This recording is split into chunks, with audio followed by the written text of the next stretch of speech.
Right, we is live all across the board. What's going on, guys? Welcome to our second episode, Two Made Chair Shots. With me, as always, then now forever, Adam Backus, and we are joined with some very special guests, special guests, I would say. We have the Killbilly himself, Nate Hewitt, and Miss Dahlia Black. How are you guys? Hello. What's going on? We just woke up.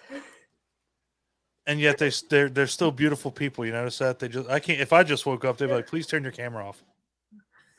Oh my goodness. So how are you guys doing? Fantastic, I would assume. Other than exhausted. Mm-hmm. Yeah, I mean we stay tired, but we keep a busy schedule. But yeah, we're doing really good. I think things are really picking up right now. Like these next 3 months are going to be, if everything goes the way it's supposed to, these next 3 months are going to be pretty badass. So we're doing really good.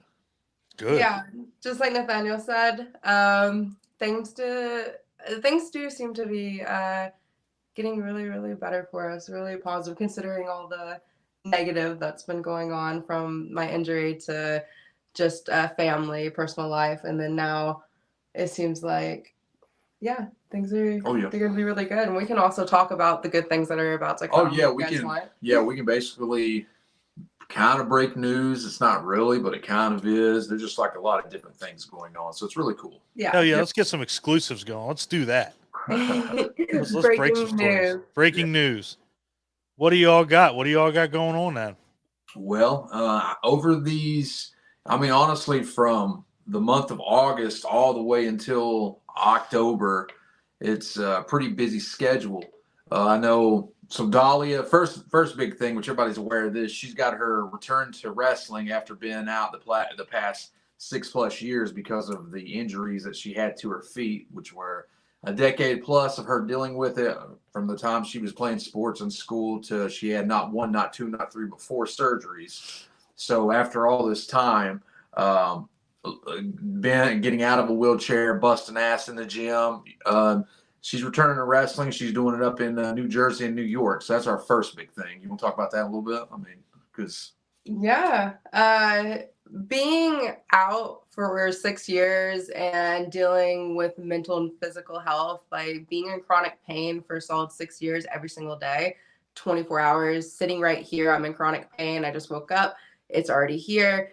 And I just, stepping back into the world of professional wrestling is going to be a big thing for me emotionally and physically. It's more so not just, oh, I'm a fan of wrestling, I trained in wrestling, and now I'm going to be a wrestler. It's one of these moments where it's like, no, I really want to be a wrestler. And I think getting out of a wheelchair, learning how to walk again, it wasn't easy, but I feel like my story needs to be told. So what better way than to slowly, my baby steps, slowly dip my toe back into wrestling by making an appearance in New York City. So that's kind of my thought process right now. Hell yeah. That's I don't even have any words to say, like how amazing that is, because most people would have just given up. They wouldn't have gone through what you went through. So kudos to you without a shadow of a doubt. That's amazing. So Dahlia, you ripped ligaments in both of your feet. Is that correct? That's the injury that you suffered? Yes. So just to dumb it down and summarize in my own words, since I was a teenager, I had really bad severe case of plantar fasciitis in both my feet. And if anyone knows about plantar fasciitis, it's just like sometimes it's just aching, burning pains for some people, and other times it's excruciating to where they're in the hospital. Mm-hmm. And just being a teenager, just a kid dealing with it into adulthood for like over 10 years and doctors doing nothing about it, it was hard because I was an athlete in school. I literally I was on the cheer squad, dance squad. I volleyball, softball, basketball, all the way up to senior year. So I was a very active kid. So plantar fasciitis really messed with me. So then when I got back involved with weightlifting and professional wrestling, it inflamed really bad. So yeah, basically battling a severe case in both feet of plantar fasciitis, it ended up in a wrestling match, I ended up tearing both ligaments. Like I said, I don't have any words for that because I have not done anything like that, and the fact that you just keep on going and you're going to have a Well, return match, that's craziness. when she did it, I was there when it happened. Rikishi was there when it happened. She kept going. I mean, I watched her, over the rope she went. She's down on the floor, gets up. I watch her go, bam, she falls back down. I watch her pop up. She just kept going, and it got to the point to where Rikishi had to step in. He had to intervene and say, "Listen, you're hurt. You got to step out." Yeah, that day he taught me the code of wrestling, which is like, if you're hurt, keep going. If you're injured, you got to step out. And he's like, roll out, kid. Yeah. Like, and I remember just like crying like a little baby, like crocodile tears. I'm like, I'm not going to cry in front of Rikishi. Well, then also too, like her training, she was kicking ass. Oh, thanks. No, you were kicking ass, and her progress in the squared circle at that point, because she had started her journey. She'd been on the journey as a valet before her and I ever met.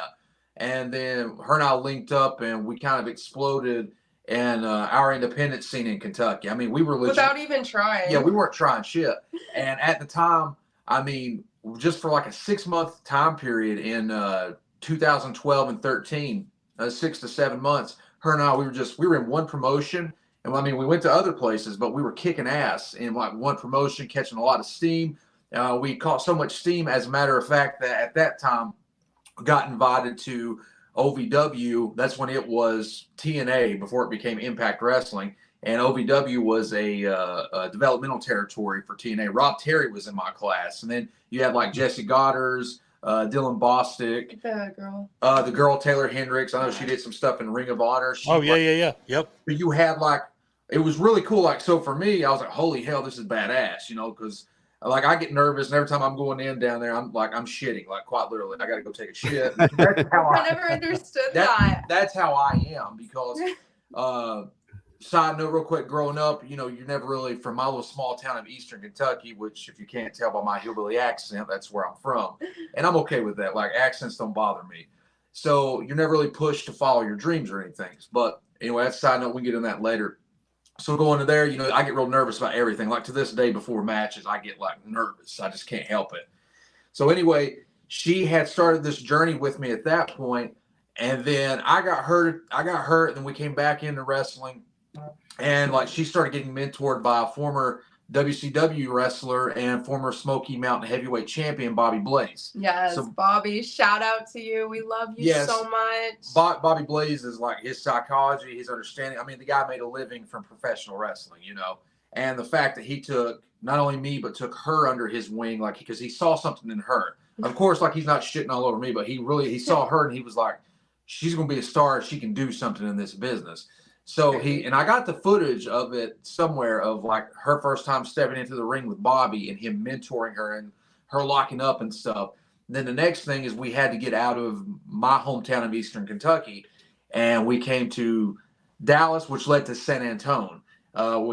Because of Dahlia, we linked up with Hernandez, and then we found out Funaki had a dojo in San Antonio, so she stepped in down there. We were down there for like, what was it, 6 months? We were down there 5 months? Just over 6 months. And she was kicking ass down there, like Funaki. Thanks for putting me over. I'm serious, like he saw something in her. Like she's a natural, because you take the athletic background and you take the acting background. That's what professional wrestling is. It's improv and it's athletics. Yeah. So she was in ballet too, wasn't she? Yeah. Everything. Yeah. Like the craziest thing about my backstory, though, that a lot of people don't understand is, when you're, especially in the 90s, I was born in 1992. So in the 90s, there actually, especially in smaller communities in America, there were not a lot of girl sports. So I had to go on the boys team, and it roughed me up. So all the way leading into middle school, they finally had girl sports. So all throughout, and this is going to sound dramatic, but the age of 2 to the age of like 10, I played with a lot of boys in sports. And then it got to a point where I played on the boys team and the girls team, but that was with like basketball and softball. Now, when it came to dance and cheer, I had an elder sister. The age cutoff is at the age of 4, and like 4 and up, like 4 or 5-year-olds and up. So because I had an elder sister, this little 2-year-old was able to be technically on the team. So I quite literally have been doing ballet, tap, jazz, dance from the age of 2, like age of diapers to high school. So I have all this background. You would think that I was kind of like born to be a wrestler. Yeah. So Yeah, I was really. like, I got to Yeah, do no, this.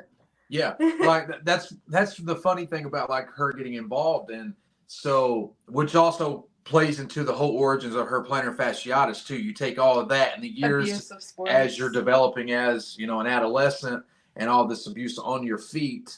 So it's kind of a catch-22, as they say, I guess, or whatever, yin and yang. What I don't know, but just the years of her doing all these sporting competitions, all these dance competitions, and acting. As much of a good thing as that was, it also was kind of a bad thing as well because of what it did to her feet.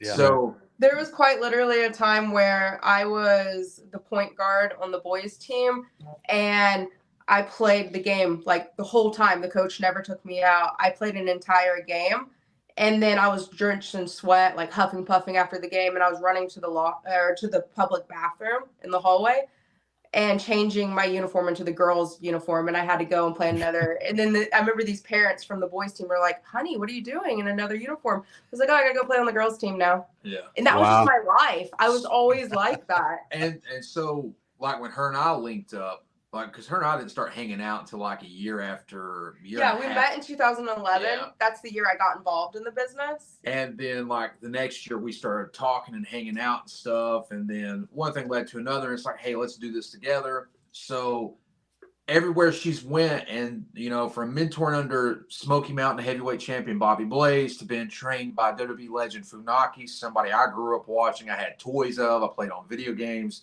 So that was a surreal experience for me just to be around somebody like that. And then, the next year we go to living out of our car in Los Angeles, which That's is a wild story. which if is you the- guys want to hear about yeah, that. it's the wrestler's like dream nightmare scenario. Yeah. So we're living out of our car, training under this legend, this Hall of Famer that was on the same level as the Triple H's and the Undertakers in the late '90s and early 2000s. Let me tell them the story So- about driving out there. Yeah, I will really quick. But like she was hanging with, she did good in all of these platforms. Listen to him put me over. I don't And- want to be complimented. Well, no, it's really cool because somebody that didn't grow up watching wrestling, somebody that didn't grow up as a mark or a fanatic. Like when we first met Rikishi in Dallas, I was like, "Oh my God, that's him! Oh my God, oh my God!" Right. And she's like, "Yeah, it's a person. No disrespect, but it's a person." So you had like two polar opposites with her and me, to where I'm standing there talking to Hernandez. I'm like, "Holy shit, this is Hernandez! I used to watch him on TNA all the time. This is badass, man." And she's like, "Yeah, no big deal, And Kind then, of like how I met Bobby Blaze. yeah, she met Bobby Blaze, and I knew it was Bobby Blaze. And we're like we're at a show in Ashland, Kentucky, and it's like 2014, and she's just valeting at the time.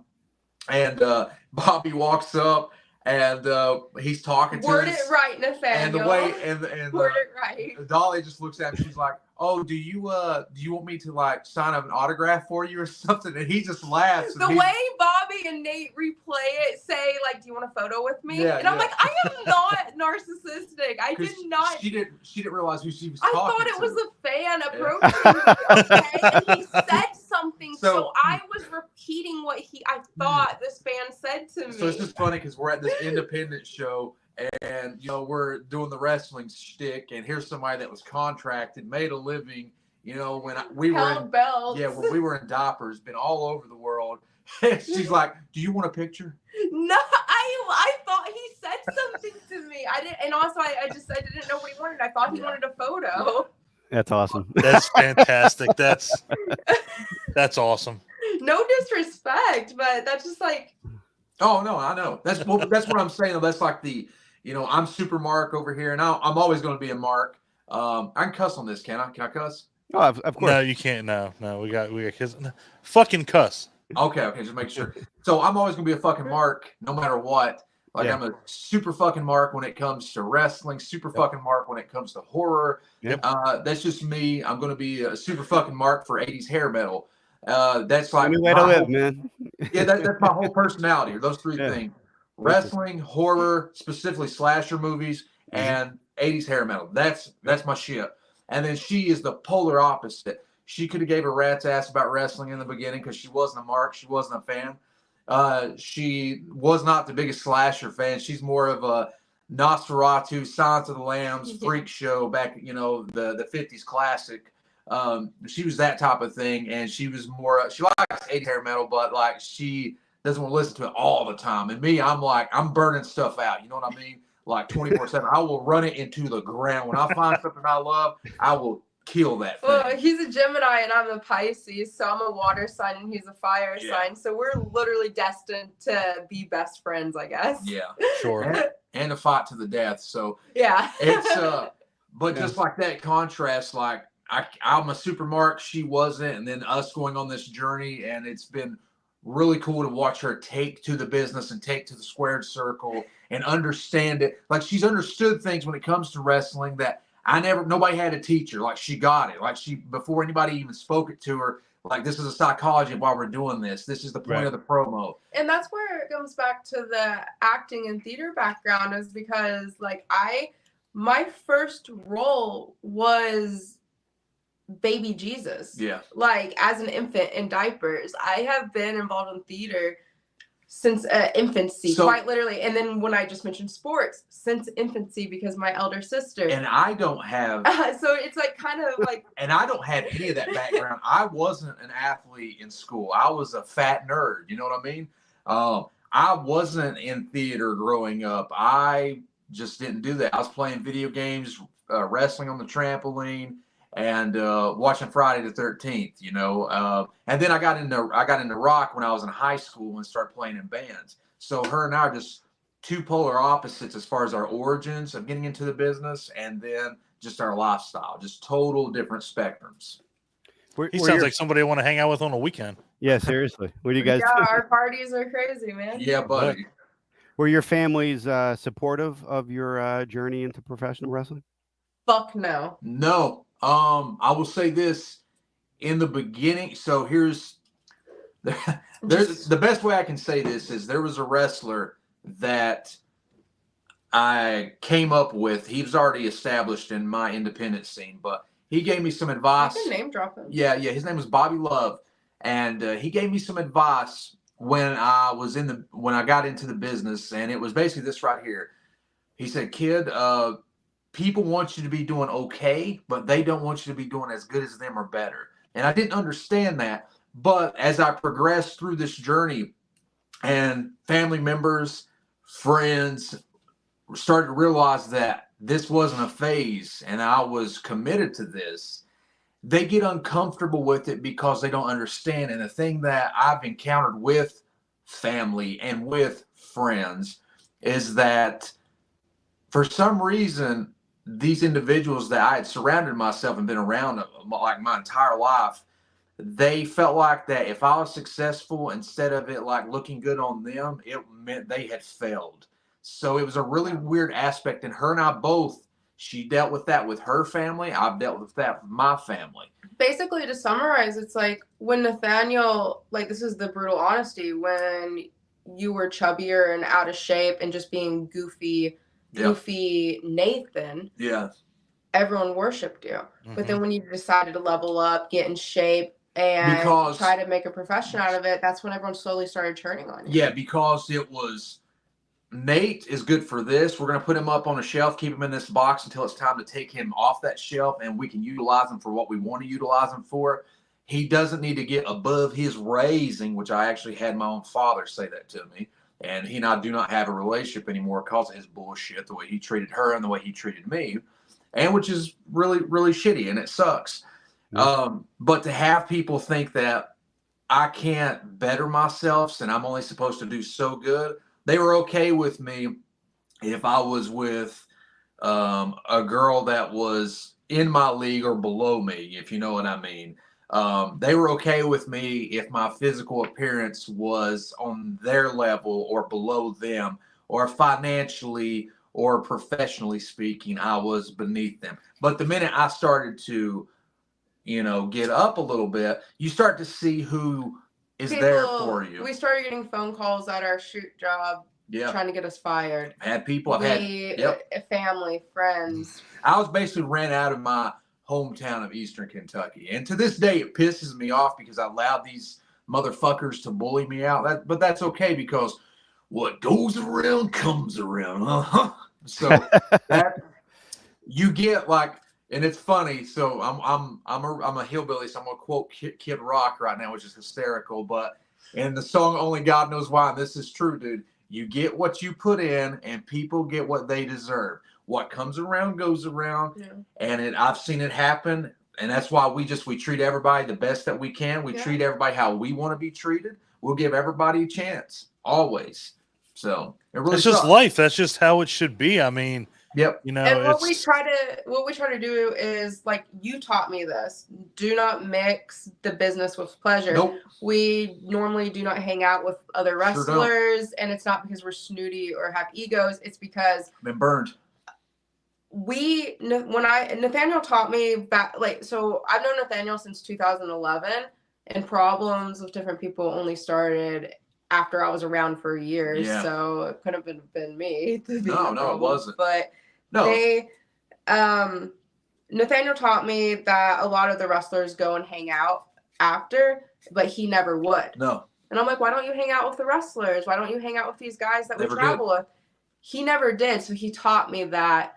And then I installed that in my brain to not go to the strip clubs with the wrestlers, not go to the bars with the wrestlers, not go to to the hotels with the wrestlers. And because I feel like that's the best way to be instead of getting involved with the politics. And it is because I think Scott Hall said this, so I'm going to butcher the quote. I didn't get into the wrestling business to make friends. I was just going to say that. Yep. Continue. So I didn't get into, I already had friends when I got in 2009 at the age of 19. I didn't get in this bitch to make friends. I mean, if you're cool with me, you show me respect, I'm down with you, man. That's cool. I'll go out of my way because there's a couple of guys from my independent scene out here I'll do anything for. Yeah, there's some really cool guys. And it's just like we try not to blur the lines. Like we don't hook up with other wrestlers. We don't. Yeah, because like when I broke in 2009 and 2010, around that time period, there were wrestlers that were always hanging out after the show. And it's not like I didn't think I was better than them. No. I didn't have anything against them. It's just I'm here to get my fill and fix of wrestling, and I'm gone. And it was the same way when I was playing music. I didn't hang out with other musicians. Like I hung out with the guys I was in the band with because those were my friends, and we had all got into music together.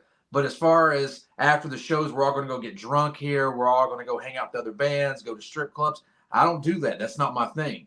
Yeah. Oh, the craziest thing, there was this guy. He'll remain nameless, but it's the one I was friends with his sister. Yeah.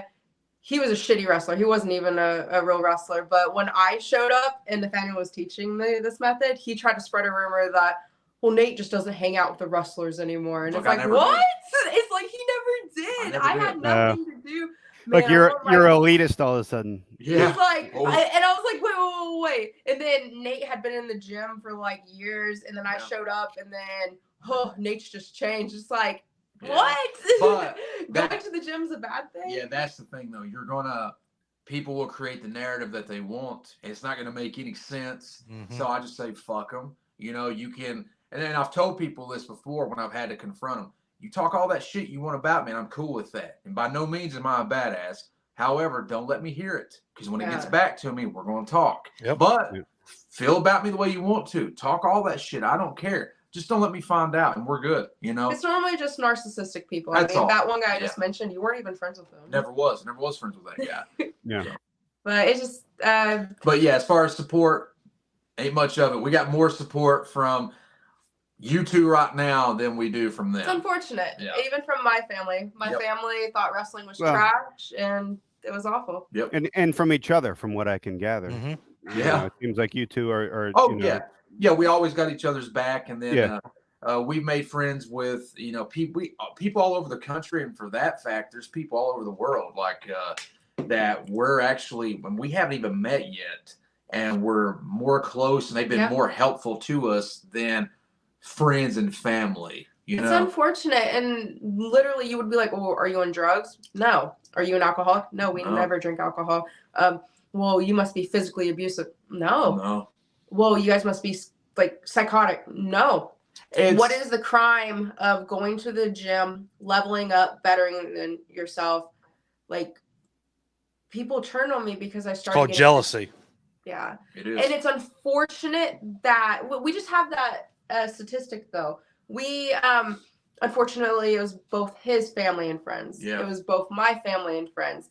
It was unfortunately we have that percentage, like, and I always refer it to this.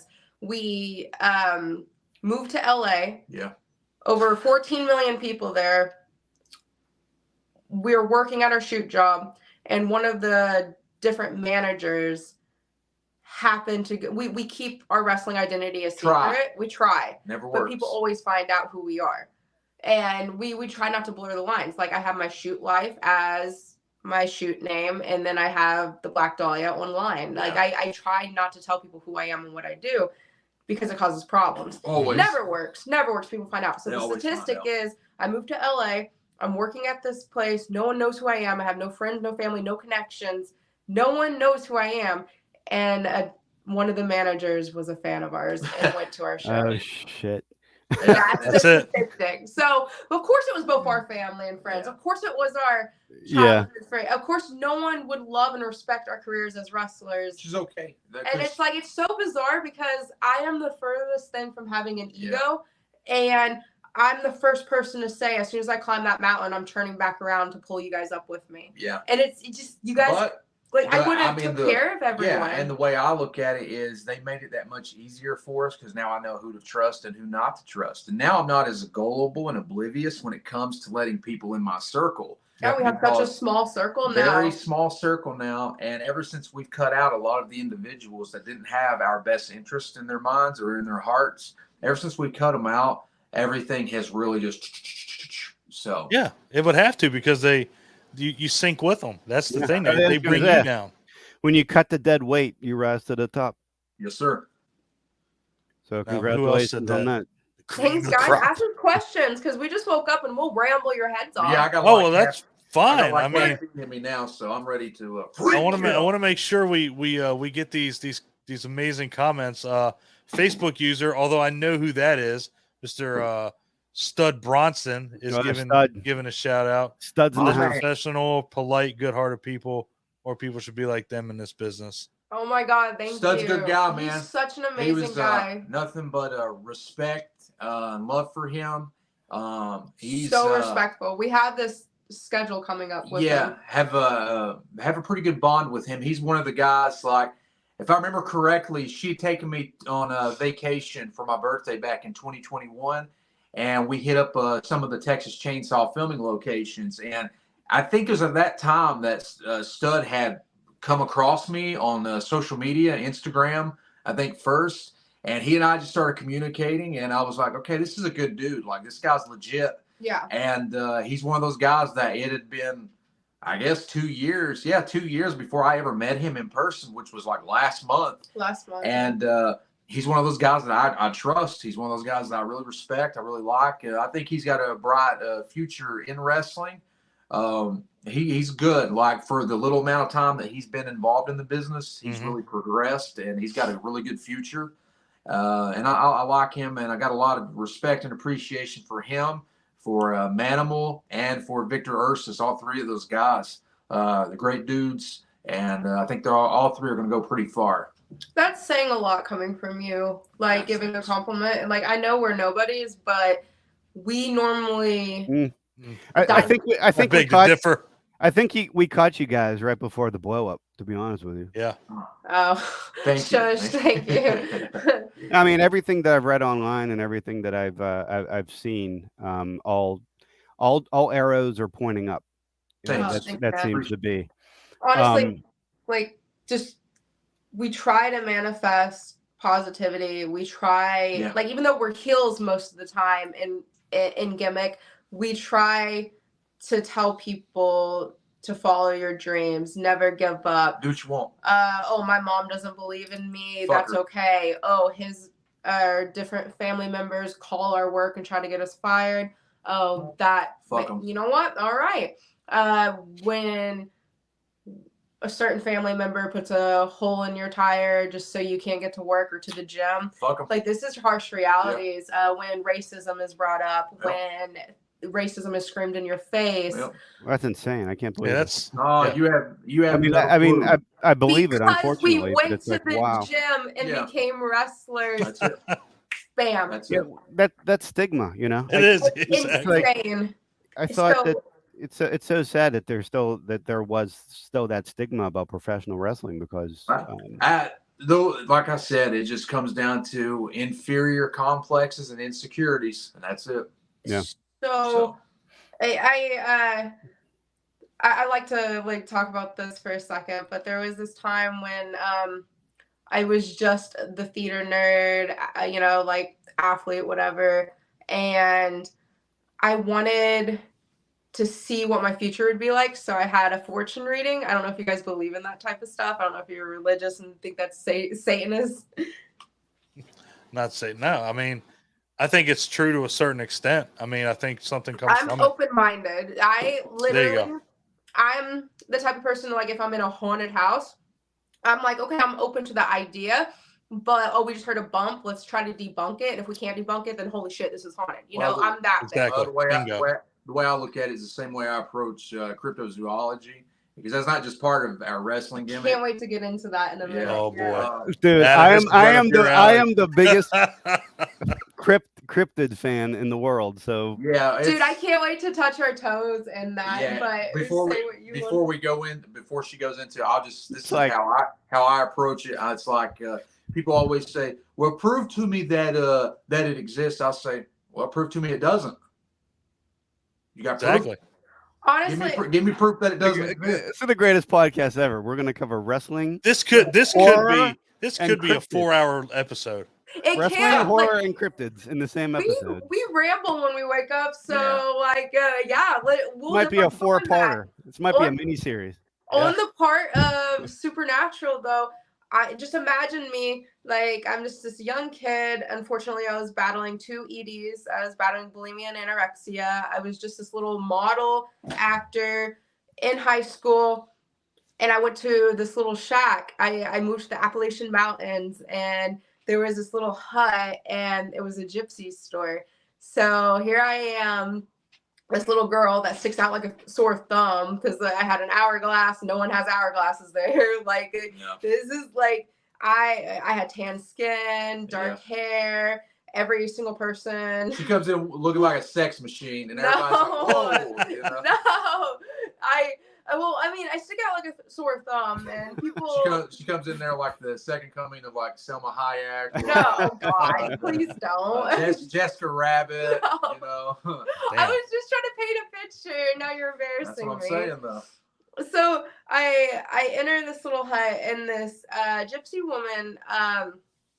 I wish Gypsy Moon. I think shout out Gypsy Moon fortune telling. She's She's viral. good. She's really good. Like, she's viral on here. So shout out to her. Well, anyway, at the time it was just this little hut, and I'm just like this little girl, and I'm like, I wonder if I'm really truly going to be a model, an actor. My hourglass, no matter how many meals I purge, I'll never be Paris Hilton stick figure. So you got to think this is like the early 2000s. So I was like really, it was before the Kim Kardashian, it was right when Kim Kardashian was like getting popular, but it was before the big hourglass craze. So it was just an insane time for me. So I was like, let's see. And during the psychic reading, she kept on flipping the shooting star. And she's like, wait, what? Like, at first it was just supposed to be a palm reading, and for free she was so intrigued by me, she pulled the tarot deck out, and she's like, wait a minute, and she's like, who are you? What are you going to be? Like, what are you wanting to be with your life? And I was like, what? It was like, is she trying to get more money out of me? I'm just like, aren't you supposed to tell me that?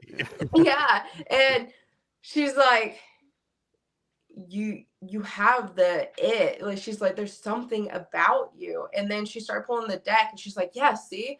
And it did the shooting star. And she's like, no one ever gets that. And then she started shuffling it again. And then she flipped it and it was the shooting star again. And then she did it 3 times. And she's like, and I didn't answer her, because I wanted her to answer my questions. And she's like, whatever you're going to do, you're going to do it well. And and then my reading progressed, and here I am, a little kid, and she's had I think 3 more readings with her, and she's so never cool. changed. It's never changed, but this is the thing that she said. You have the Cinderella story, honey. And she said, you're going to be successful. You have the Cinderella story. It just has a twist. Yeah. And I'm like, okay, that's insane, whatever. And then before she said the Cinderella story part, though, everything was positive, just a normal reading for a high schooler kid. And then she's like, oh no.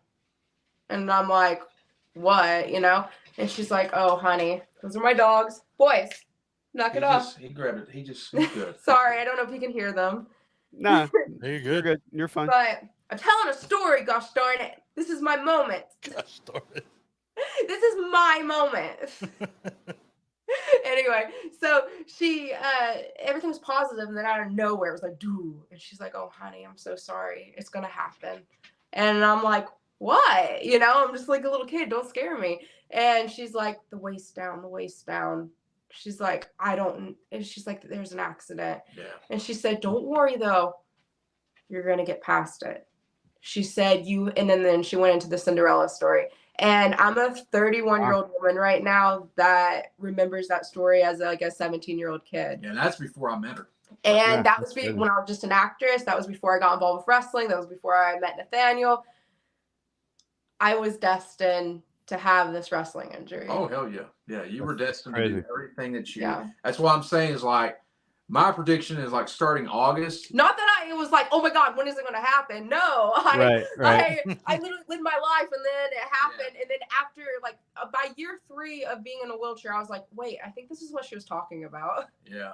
And I think I didn't immediately think that because I thought I was going to get in a car accident. When she said accident, you think car accident. Yeah. Oh, absolutely. You definitely wouldn't think in the ring, especially probably at the time. You wouldn't think WWE Hall of Famer standing there watching your dumbass go over a rope and then boom. Yeah. Like swear. You think Vince McMahon when he slid under the rope and Royal Rumble. That's my bitch ass, but outside of the ring. So then when I'm tearing both quads. Fuck it. Yep. And then when I popped up, I was like, nope, but I fell back down. We kind of like went right by that when you were talking. I was just sitting there going, like, how tough do you have to be to stand up and continue to try to wrestle when you have all that damage on your body? That's the reason I was putting her over, because you don't have to I shattered my clavicle in 2013, and I knew something was wrong with it. I didn't know it was a shatter. I thought it was just a break. So as soon as I did it, I rolled out of the fucking ring. I hit the concrete. And I told the ref, I said, count me out. He started serious. I said, yeah, motherfucker, I broke my collarbone. Count me the fuck out. I ain't finishing this match. Yeah. And so he counts me out. They, me come running over like a freaking Baywatch. So, what happened? Tomatoes and potatoes, tomatoes and potatoes. However you want to fucking say it. Right. She, I watched her like this, and I mean this in not a derogatory term, but I mean in a very positive, endearing term. But this bitch right here, I watched her fucking just keep going. And she fucking, she kept wrestling. She kept going to the gym. It was more than just that match. It was more than just that day. I kept going for 2 months. 2 months. We're living out the fucking car, which is, I don't recommend to anyone. Avoid that if you can. It's a terrible experience. Yeah, it doesn't sound fun. Once it's over with, it's cool to say. But during it, you're losing. I lost my fucking mind. Such a cool story to be like, guys, gather around. Yeah. Professional wrestling. Is that considered earning your stripes, though, in the wrestling business? You would think roughing it and having to live like that? For ones that are not insecure about their position in the business and in life, they're like, fuck yeah, that's cool. But for other ones that have never gone out of past 3 states or out of their hometown, they will ignore the fuck out of you, talk the shit about you, which is fine. I don't care, because they would never say it to my face. Like I told a guy this past weekend, I was like, I love wrestling, but here's the thing: I'm a 33-year-old grown-ass man. Fuck a booking. If somebody's saying shit about me or they're fucking with my money or my reputation, I don't care. Man, woman, alien, whatever. You fuck with me, you're gonna wish you didn't. That's all I'm gonna say. Like Right. that, I'll leave it there. If I gotta slap the shit out of you, I'm gonna slap the shit out of you. Like you're not gonna fuck with me.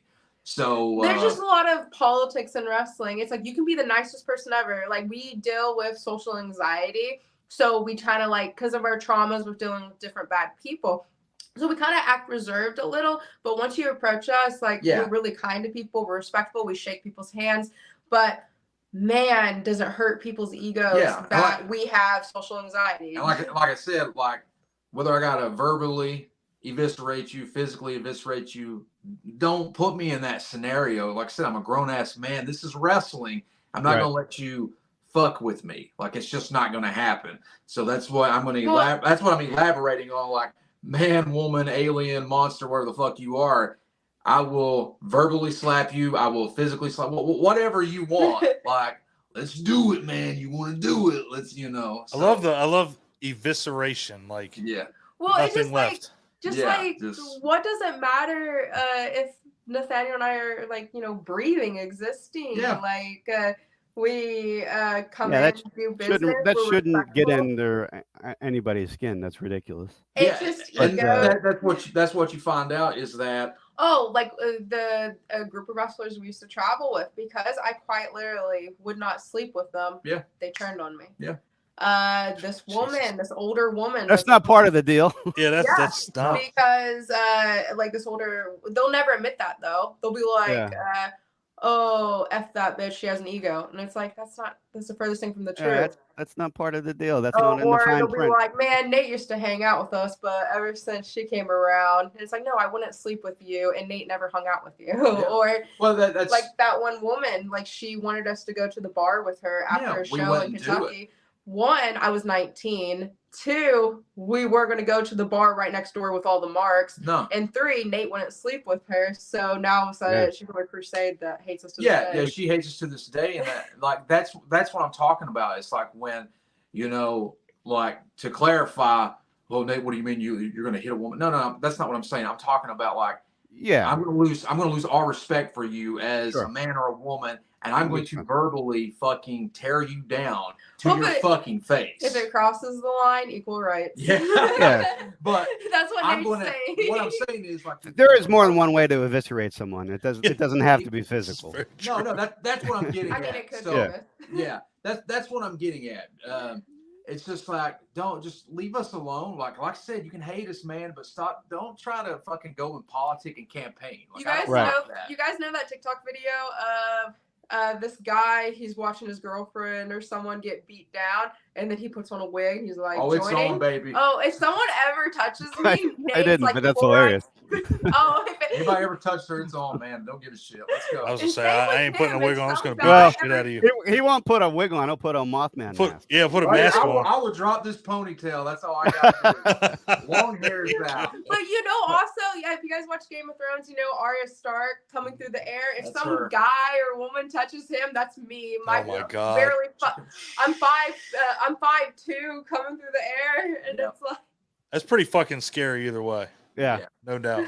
I'm intimidating, but yes. But one thing we have learned is that I think ever since we came back to wrestling with the new gimmick with the chainsaws and stuff, people kind of leave us the fuck alone. People really do leave us alone now that we carry chainsaws. Now, I have a ton of questions about that. So all right. First of all, in generating these gimmicks, now I'm assuming that one or both of you gravitated very favorably to the Texas Chainsaw Massacre series.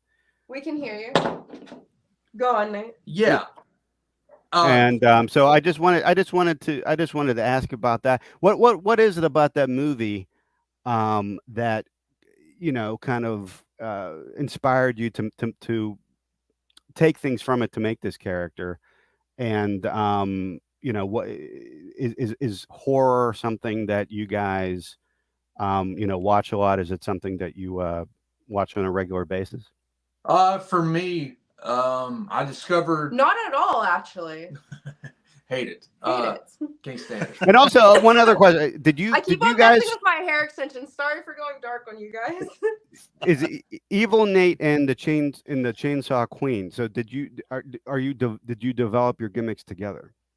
Yeah. Yeah. Boy, so I'll let him answer your question about being a fan of horror in a minute, but basically, when I got involved with professional wrestling, I was this like theater nerd, just a kid that's like, I'm not a fan of wrestling. I don't know anything about it. Let me YouTube some videos of different people, but I want to be taken seriously. I want to be more than the eye candy. And this is 2011. So when I turned on WWE, the Bella twins were body shaming.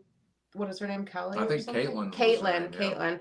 They were body shaming, calling her pig, and photoshopped her face on a morbidly obese woman's body. That's what I was introduced with wrestling, especially the female wrestling. Nothing against the female talent that I just named. That obviously was just storyline they had to go by. Yeah. But that's what I was introduced to. When I watched Natalia come out to do the girls match, I got excited. It's 2011. This girl's in pink gear. She looks pretty. Her entrance to the ring was longer than her match. That's how it was back then. That's how that was. So I was like, okay, I'm not going to be a wrestler. I'm just going to be the valet. Right. The valet has more fun. She seems to do a lot more. She seems to have a lot more mic time, actually. And I was like, the manager, Paul Heyman, I was like, I'm going to be the female version of that.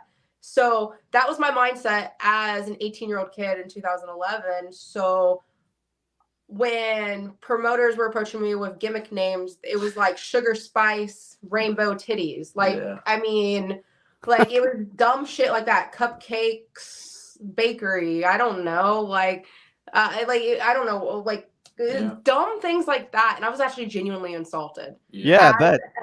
As a theater nerd, as an actor, I was extremely insulted. And I was like, I don't want to have a stripper's name. I don't want to have a porn star's name. I want to have a gimmick. So with the horror, I am the one that came up with the Black Dahlia. Yeah. And I was the first ever Black Dahlia in professional wrestling. Yeah, she's the first ever Black Dahlia in professional wrestling. She's the first ever Chainsaw Queen in professional wrestling. Which happened in 2016 under Rikishi. We came up with the gimmick. So, yeah, and to elaborate on all of that. Was that inspired by the famous murder case? It had to have been, right? Oh, yeah. So back then, I don't know if American Horror Story came out yet, but there was only like I think it was 2010, that first season. There was maybe the American Horror Story had the episode of Black Dahlia, and then I think like maybe one movie at the time had been out. But, yeah, the one with Josh Hartnett. But virtually no one knew who the Black Dahlia was or Elizabeth Short. Like every time I was... It's not like today because of social media. That's what I'm saying. Now everyone knows who the Black Dahlia is.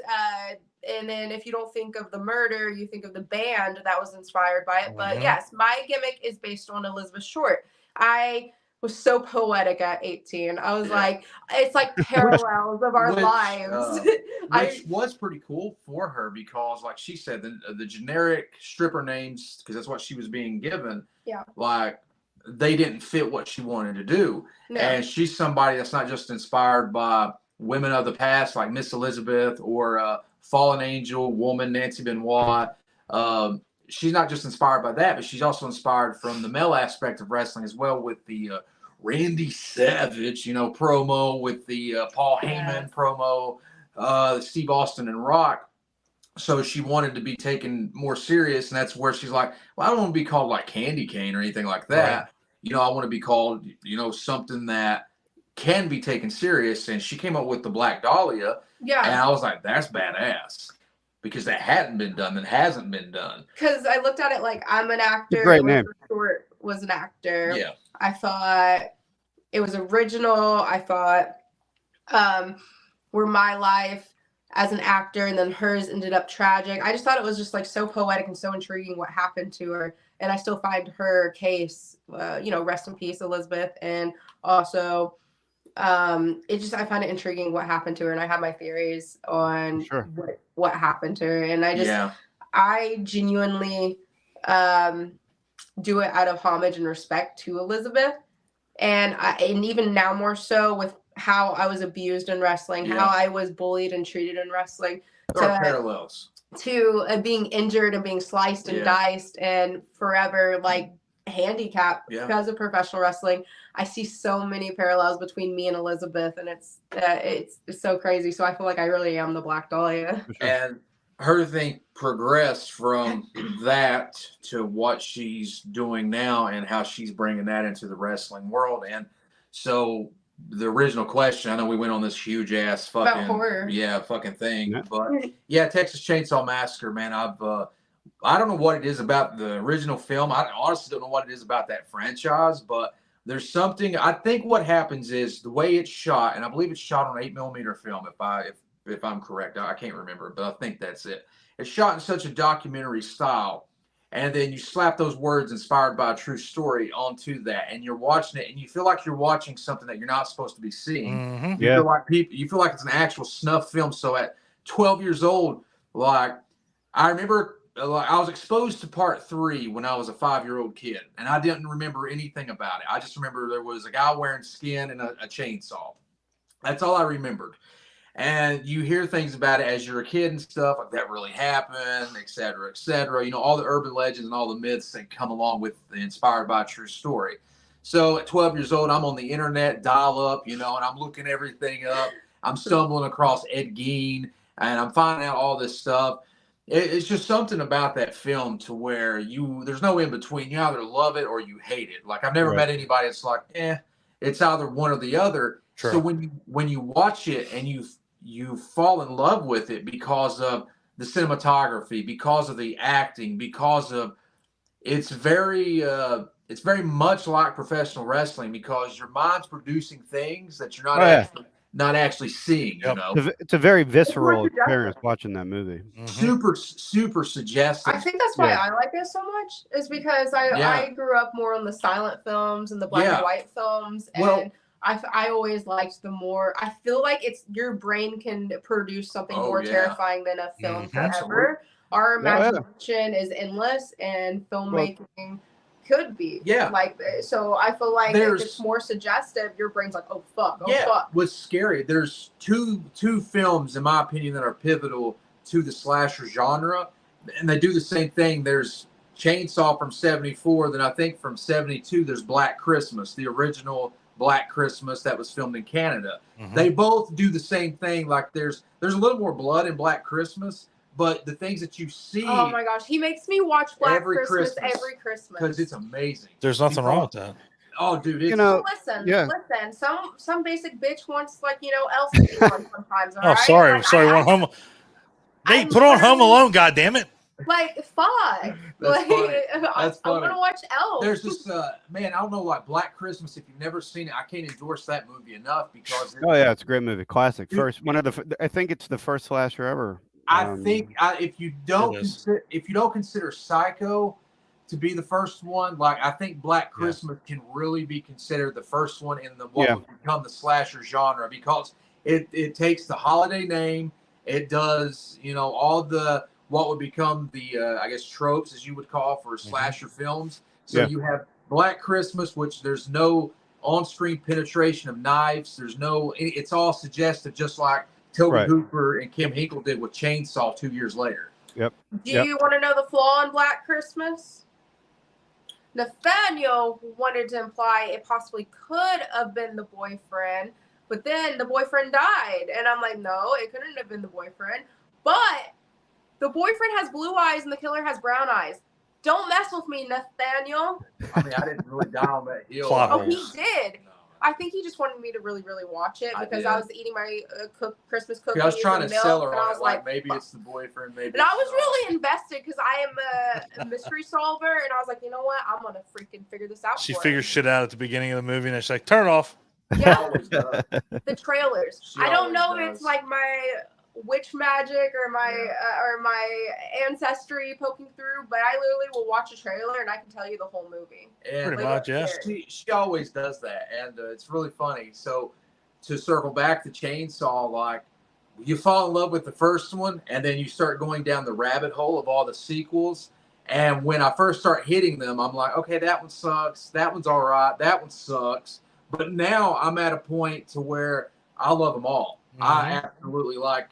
A lot of people piss all over Part 4 of The Next Generation that was originally called Return. Yeah. And that's one with McConaughey and Renee Zellweger. Right. And Yeah. it's even got a Stone Cold's ex-wife, Deborah McMichael. She plays Oh, a she's cop. in it? No way. Yeah, she's a cop I in it missed for that. a second. Okay. Well, yeah, I'm going to end up mentioning what we're doing. Yeah. Like as in the.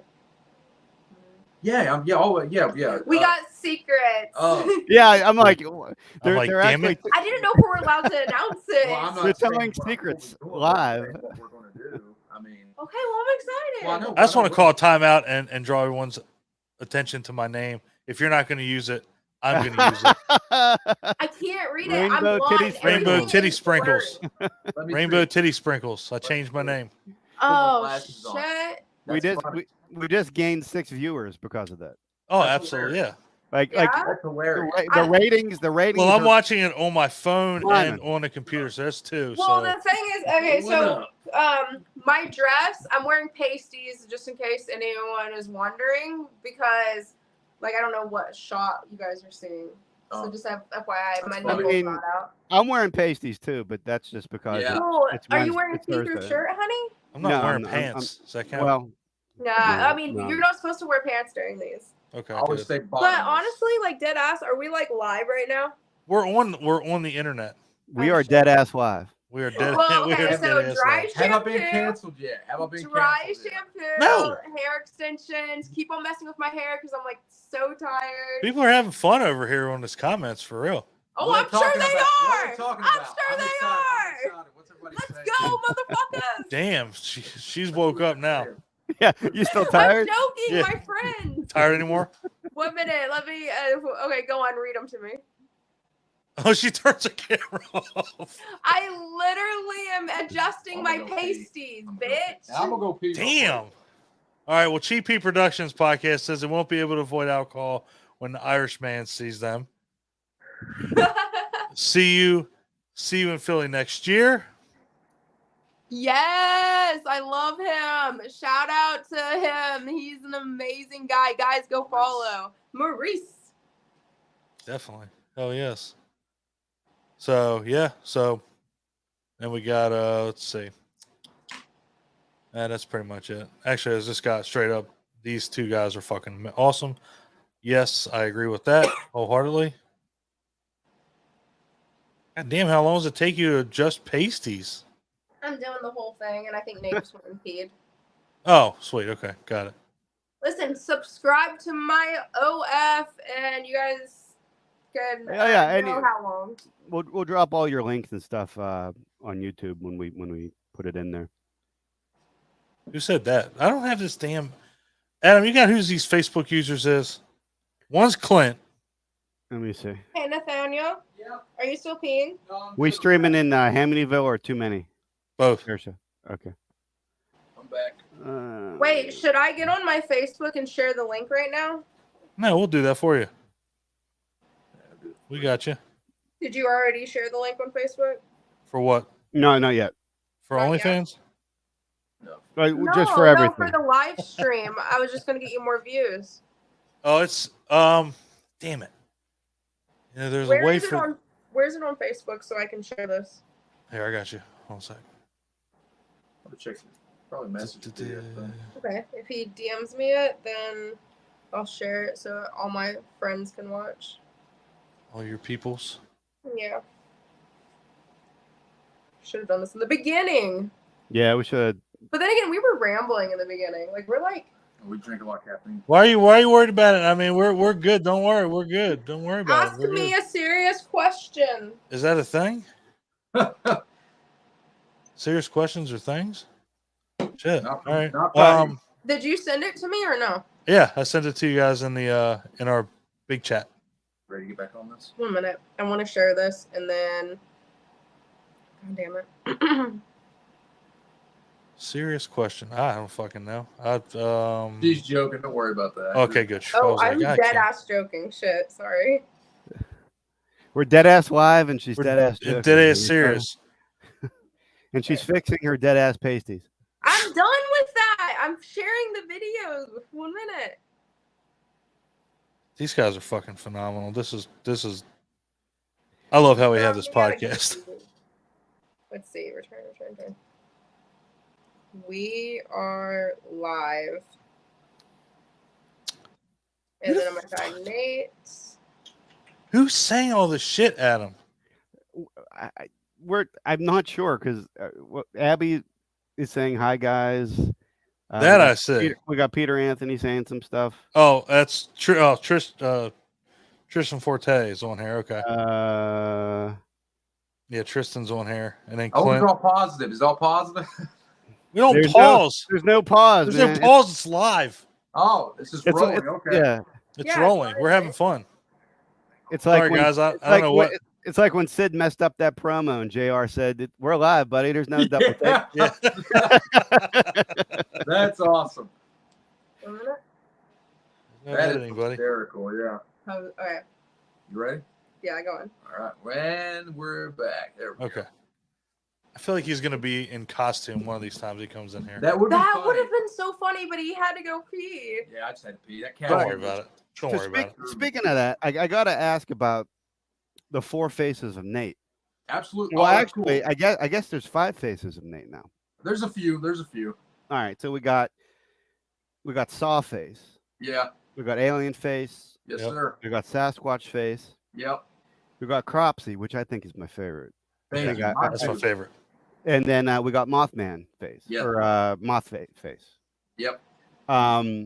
So obviously, first thing that came to mind to me when I saw this was the 3 faces of Foley. Holy. When you are in a mask, to you, does each mask represent a different side of your personality? Are there different characteristics that you bring to the matches depending on which mask you're wearing?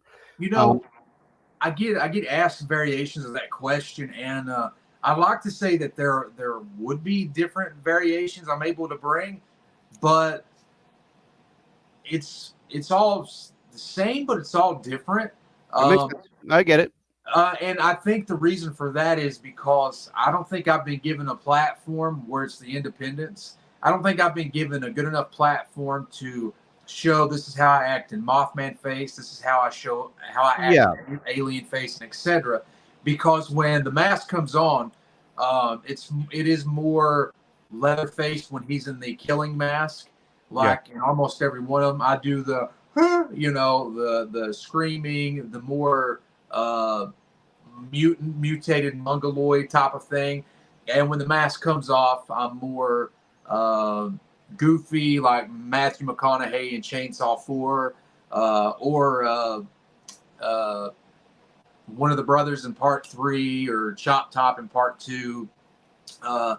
So I'd like to say that hopefully one day I get a good enough platform to where I can show distinguishing characteristics between Alien face and Mothman face. But right now, because usually I'm going to an independent show and I have 5 to 10 minutes to tell my story. And if people have never been exposed to me before, it's very hard. Yeah. I'll never forget being at IWA like a year and a half ago. Or whatever. before IWA Mid-South went down. Yeah. There was this woman there that was like, why did he take off the mask? And it's just like, and I was just like, that's insulting. Yeah. It's like, no, there's so much more to the story. So, and that's what I try to get, because I'm not trying to do what, like right now, Tony Myers is Chainsaw Tony. He's the 3rd incarnation of Leatherface that started with Corporal Kirshner.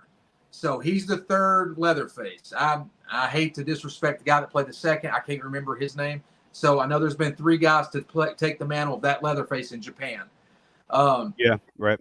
Then you have like the Carver, who wears his mask all the time. Like he's been compared to like Corporal Kirshner and Leatherface because he actually does death matches. Got to interject. Your match with the Carver was fantastic. Oh, absolutely. Yes. Thank you. That's the night IWA Mid-South died. So that's not that nobody got fucking paid from what I remember. The kiss of death, but honestly, I feel like you and the Carver need to do another story. Yes. I mean, like, that seems like justice, a rivalry that was just made for each I other. think so, man. Yeah. He's a very good wrestler. He's a very good worker. I mean, he knows his gimmick. He knows his character. Very good. I would absolutely. I mean, it'd be an honor to get in there and us actually. I'd love to be able to tell a story. Yeah. Right. Over the course with him, 3 to 6 months. Something like that. And that's what I was getting to. Like with the independence, is it's hard for me to get out there and get that over. So basically what my goal is when I go to shows, like I got a fair show this Saturday. I get to work Facade. And I've never been in the ring with Facade. Like this is a guy that's up on that next, level. So like it's going to set my game up working with somebody like him. Which I'm very excited to meet him and his wife. Yeah, the girlfriend, wife, whatever she is, Danny. Yeah. Danny. Yeah, that'll be very cool. Very excited. So my goal when I go in this Saturday is, especially when I'm working in front of a Southern crowd in Kentucky, is I got to show everybody within that 8 to 10 minutes, maybe it'll be 15, that, hey, with the mask on, I act like this. With the mask off, I get my ass whooped. Because I feel like that's so self-explanatory. As soon as you well, see they start to understand it, because I'll usually start it face or heel. I'll start my match off with the mask. You're more so cowardly and goofy as one, and then you're more brutal and over as the other. Can I'll make a comparison here. Absolutely. It's almost like I don't know if you guys are into comic books at all, but Spider-Man sometimes gets the symbiote, which like enhances him, but he's not. He takes it off, and it's not. Yeah, I get what you're doing with your character. You're not Kane. You're not one of these guys that keeps it on all the time. That's part of what you're trying to do. That's part of the storytelling process. Well, it's also, when I set out to do this, I was like, because I tell you what, one of the many things that inspired us when we were coming up with our shtick is so we love cryptids. I was like, all right, hell yeah, because Leatherface is me too. Thank you. Thank you that you like cryptids. Yeah, you're welcome. No one's ever Thank you. Thank you so much. Thank you. Do what I can, man.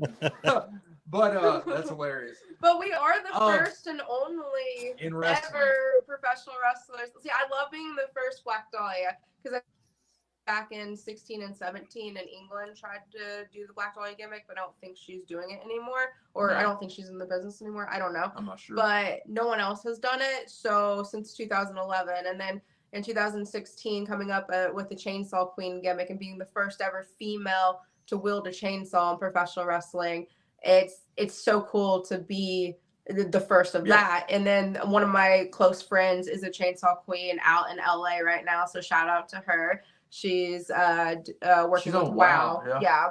And she goes by Chainsaw. So a fellow Chainsaw Queen's like, we're really close. Yeah, and I'm like, pretty close. Yeah. I'm like, yeah, let's tag sometime. Like whenever someone does a similar gimmick as me, that's the point. I think it's cool because it could be a rivalry or be like a tag team. Like we can make money.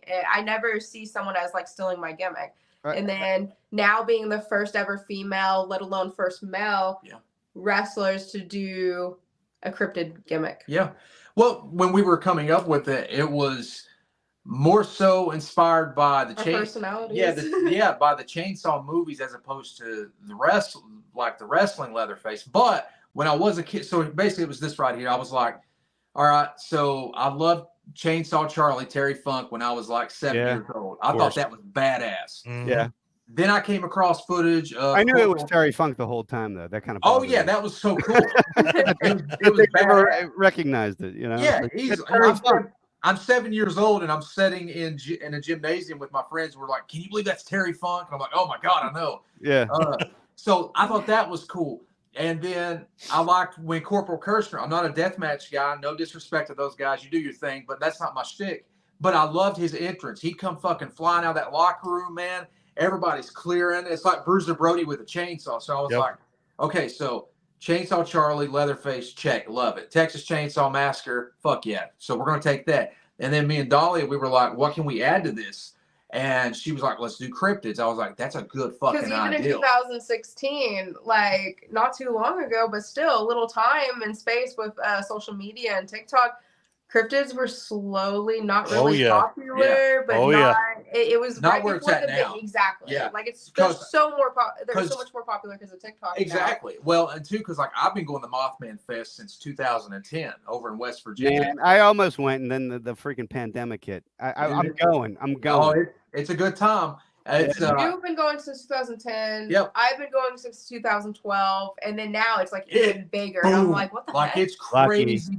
It's crazy So big jealous. now. Because when I would go over there before, it was just a a small festival, town. but it was Mhm. like small. Like we did Frogman Fest this year, and it was small. We Yeah. did the Bigfoot Fest this year, and it was smaller. But Mothman has just exploded. So at that time, Dahlia's like, let's add cryptids. I was like, yeah, man, what would it be like if Leatherface were to encounter Sasquatch in the woods and he were to kill it? He'd wear its fucking skin. That's amazing. know? That's That's a great idea. Fucking brilliant. It's- So we're like, we are urban legends, but we're also urban legend hunters. Yes, and then I knew, I was like, chainsaws. Anybody can pick up a chainsaw at their local Lowe's, Home Depot, mom and pop store. I told is you doing such. I told Dolly, I said, we got to drive this home to let people know like this is different. So since I've seen Texas Chainsaw Massacre 3, the thing that's most appealing about that movie, Leatherface gets this big chrome chainsaw called the Excalibur. Yep. And that is, if there's nothing you like about that movie, you fucking love Yeah. that about that movie. It's so It's absurd. the Cadillac of all chainsaws. The So, golden chainsaw. Since 2010, I have found, I knew there was guys out there that were making replicas of this saw. And I told her, I was like, we got to get that saw. I don't care how much it costs. So I found a really good craftsman. He's down in Mississippi. His name is Eric. Shout out to Eric. Eric's great. And he does replicas of the saw. At the time, he'd only done 4. He made the 5th saw for us. I told Dolly, I said, we get that saw, like, I don't have to be worried about being compared to the other Leatherfaces or the other guys with chainsaws out there. Yep. Because this is going to set us apart by getting this chainsaw. And I've always wanted this chainsaw. So whether I was wrestling or not, I was getting this chainsaw.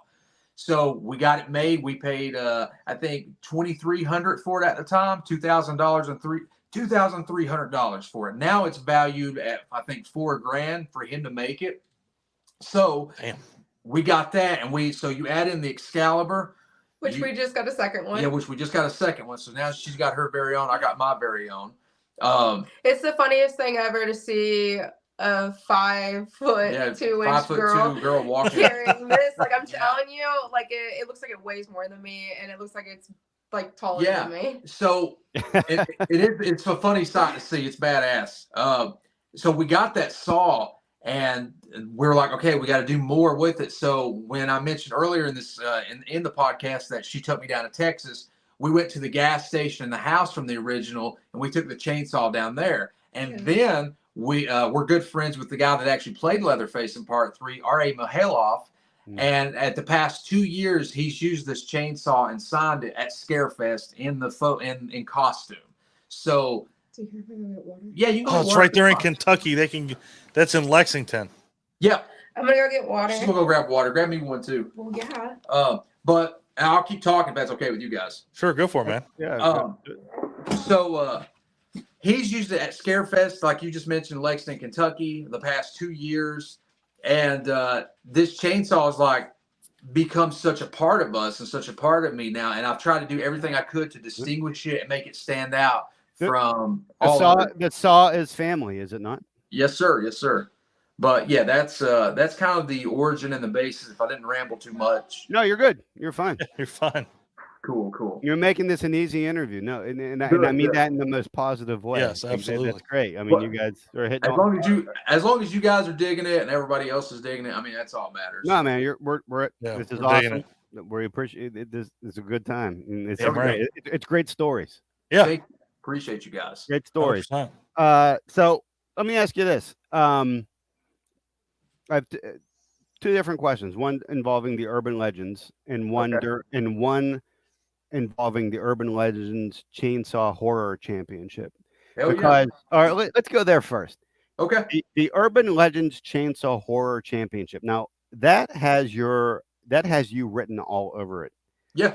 Now did you have anything to do with the conception of that title? And Yes.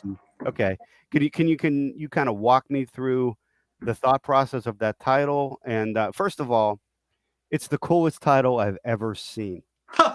Thank you. I really Agreed. appreciate that. I mean, if Agreed. I remember correctly, the Mothman is on the belt, and aren't there's like Bigfoot on the sides, and maybe I'm probably missing one or two cryptids, but anyway. Yeah, there's a on the side plates. There's an alien with chainsaws behind it, Yeah, and then the Bigfoot is carrying a chainsaw itself. it's the most amazing thing I've ever It's seen in wrestling. Legendary. So Thank I just wanted to know what was your thought process about that championship, and in when you guys defend it, because I have to admit I'm not all that familiar with the entire organization itself. You're Is good. it considered like an actual title within the organization, or is it more of a wrestler specific title, almost like the $1 Million Championship with Ted DiBiase? Yeah, I would think I'd put it in a category of like the FTW title of the $1 Million, champion, Matt Cordona's, title, stuff like that. It's so what I had in mind is when the conception of it, we both actually had belts custom made from a guy in Athens, Ohio. Actually, at not a bad price either. I think $300 a piece is what we spent to have the belts made, and they're pretty heavy. I do enjoy the look of them. She's got the Chainsaw Horror Queen Championship. It's I pretty, haven't seen that. Are you very- are you still the reigning Chainsaw Queen champion?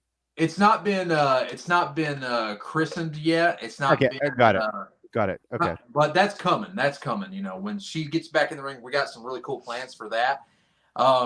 When we had him made, it was more of like for fun, and then I was like, also It's just something with our gimmick. It was for it's fun. something that goes with our gimmicks because I was like, there's a whole genre of wrestlers out there that these titles could go to, and so like for instance, the Urban Legend Chainsaw Horror Championship. That's kind of like my personality. It's like I want to take everything I love and just slap it on there, and that's what it was. I was like, let's put the most words on there, and we'll just always call it the Urban Legend Championship for short, but. Yeah, that's the full name of it. So it covers all these categories. So you got guys out there like, let's see, so the Carver, he'd be somebody perfect to carry that title. The Manimal, he'd be somebody perfect. Right now, Stud has it. He's somebody perfect that carries it. Then you have other guys out there like the Voodoo King, Mojo McQueen. He's somebody that could go in that category. Yes. You have a Chainsaw Tony, Leatherface. Yeah, he's somebody that can go in that category. Chainsaw Queen. I like the idea of like a wrestler that has sort of a supernatural or like horror-ish gimmick. Yeah, that can compete for it and hold it. It is almost like a cruiserweight championship. You have to make a certain weight.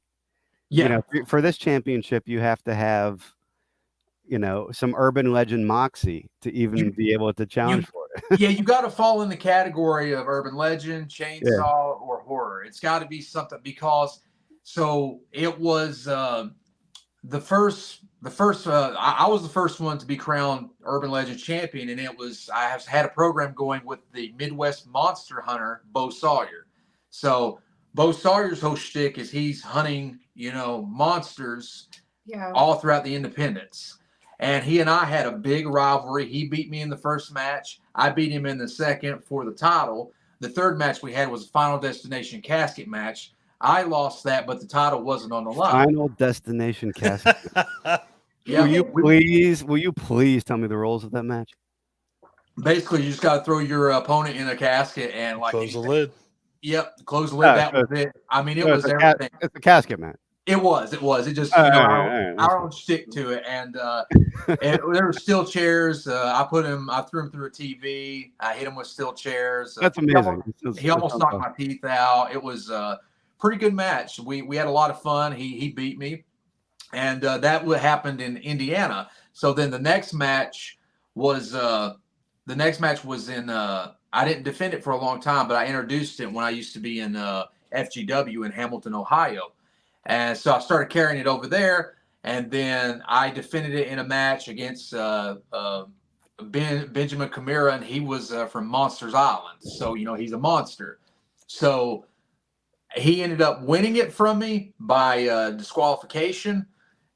So then he ran with it for a while, but then they ended up closing their doors, and so he can't defend it. So I relinquished it back to me, and then I brought it all the way out to Arizona, and that's where Stud, he ended up winning it. He ended up pinning Victor Ursus as I pinned Manimal. The referee didn't see me pinning Manimal. Oh, I saw the whole travesty. Yeah. Oh, yeah. You should still be the champion. Yes. I was just trying to give you guys Sorry, a shout Stud. out on. I was just trying to give you guys a shout out on Instagram, and I don't know their at. So Yeah. my bad. Sorry, guys. Didn't mean to interrupt. No, I'm trying to give you a shout out. No, I appreciate it. Do we don't have an Instagram, do we? I couldn't find you, so I posted it saying live. So hopefully everyone goes to my Facebook. Yeah, 'cause we're so brand new. I'm not being rude, but- guys. I'm just trying to. I give thought she everyone was a- taking get more pictures of Nate. I people. was like, take your Well, I pictures. promised Nate I would take a photo. So at first I was like, here, let me take a Yeah. photo of us. And then I was like, nah, I gotta let them get the story out. I what figured they're you were just talking about. texting your friends, I figured you were just like, these fucking idiots are ordering yeah. DoorDash, ordering Yeah, order DoorDash DoorDash. later. Yeah, Uber And- Eats. Well, Volcano burrito. before this ends, I will do a screenshot of this though. But all right, hopefully everyone goes on Instagram. 1 minute. Yeah, but that's the Sorry, go on. I knew You're that good. the story was important. But No, you know, you're- one of the greatest things that I found of you guys when I was doing some research for this podcast was that the trips that you guys go on. Like Yes. you could rename your YouTube channel like "Living Your Best Life" that's good. because Aw. I mean, you guys are getting out there going to these awesome locations. So you guys went to like the Flatwoods Monster Museum, Yeah. Bigfoot Fest. Yeah. You went to the Bell Witch Cave, which I think is insane. That's Yeah. awesome. You know, I can't believe that people actually know where that is. That's crazy. Thanks. Obviously Point Pleasant with the Mothman and all that stuff. Texas Chainsaw Massacre, a gas station a bunch of times. Yeah. So Yeah. Well, it's just like even when we lived in LA, I went to where Elizabeth Short's body was found, Yeah. and I laid down in the spot where her body was found just so I could connect with her and pay homage to her. And the photos are on my Instagram. But like whenever we're anywhere involved with wrestling, it's like, okay, what happened here? Whether it was historically, whether it was supernatural, whatever happened here, let's go. Well, it's kind of live our gimmick to where anytime, like I love wrestling and stuff, but I love it because of the travel. And every time we go somewhere, I love checking out that town's bogeyman, that town's urban legend, that town's cryptid, whatever you want to call it. Like when I just came back to wrestling in 2021. We went down. We did back-to-back weekends. We were in Texas. So we drove the 19-hour trip down, 20-hour trip, whatever it was. And on the way down, we stopped at the Monster Museum in Fauke, Arkansas. And that's where the Boggy Creek Monster is. So that's their Bigfoot. Yep. And we always do things like that. That's like the whole goal is I know next time we're back down in Texas to wrestle, because we're going down for our vacation again at some point in the summer. We're going to hit up all of the Texas Chainsaw locations. I'm going to take all of our chainsaws that we have too to kind of christen them. And then there's the other side of us, though, that like, okay, when we first got booked in Texas, our first show in Texas was San Antonio's Comic-Con in front of like 50,000 people at Comic-Con. There's a lot of people there. And there's the wrestling ring in Yeah. the middle. Well, when we were there in San Antonio, that was before we moved there. We went to the Alamo, Yeah, Riverwalk. we do things like that. Oh, It's yeah. usually cool landmarks and then the food. You know, like Yes. for me, I love Mexican food. Like You can't get more authentic than that. No, it was brother, great there. let me tell you, there is a wonderful, wonderful restaurant down in San Antonio. It's like down in the, I guess Bandera, is that what's called? Yeah, Bandera. And it is just this little mom and pop Mexican restaurant. And I swear to God, I wish I could remember the name. I'd give them a shout out. They have the best salsa. And I've had salsa from everywhere at this point. All the way from LA to, here to, Arizona. I've had it, and I think this one in San Antonio is just the best. But anyway, yeah, it's Mexican food, what historic landmarks, and then what cool horror movie filming locations or This is a dream vacation. No shit. yeah. Can you adopt me? Just take advantage of our opportunity. We're getting paid to travel. Absolutely. We're getting Yeah, paid right. to wrestle. We're getting paid to live out our wrestling dreams. And- so why not be tourists and get, because I mean, Agreed.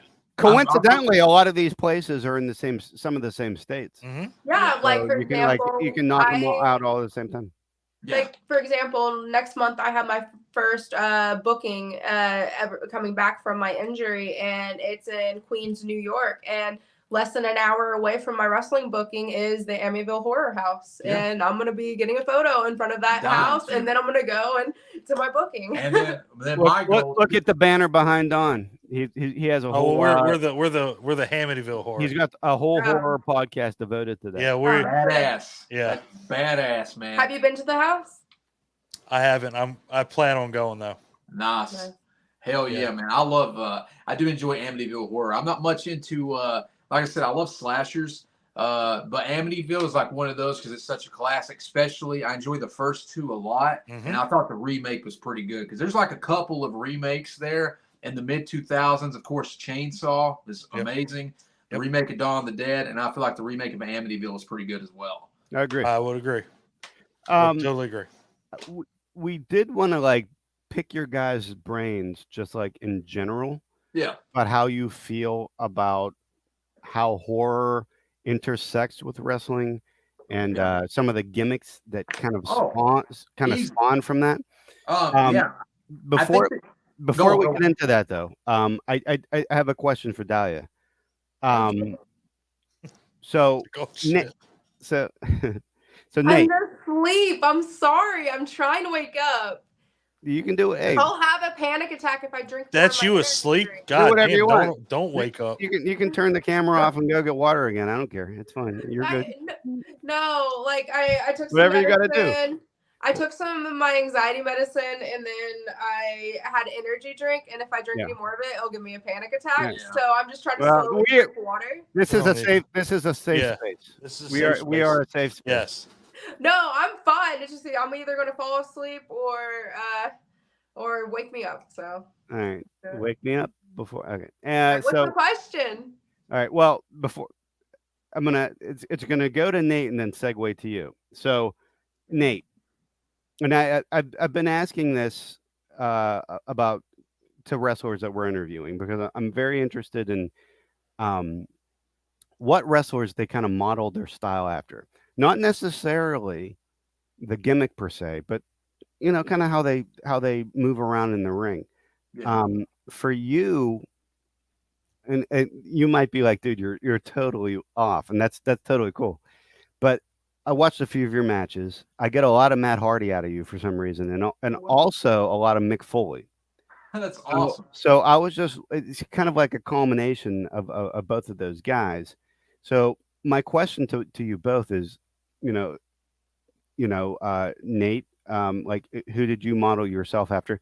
And then Dahlia, you're still gearing up to have your first match because unfortunately, fate dealt you a raw hand and you got injured.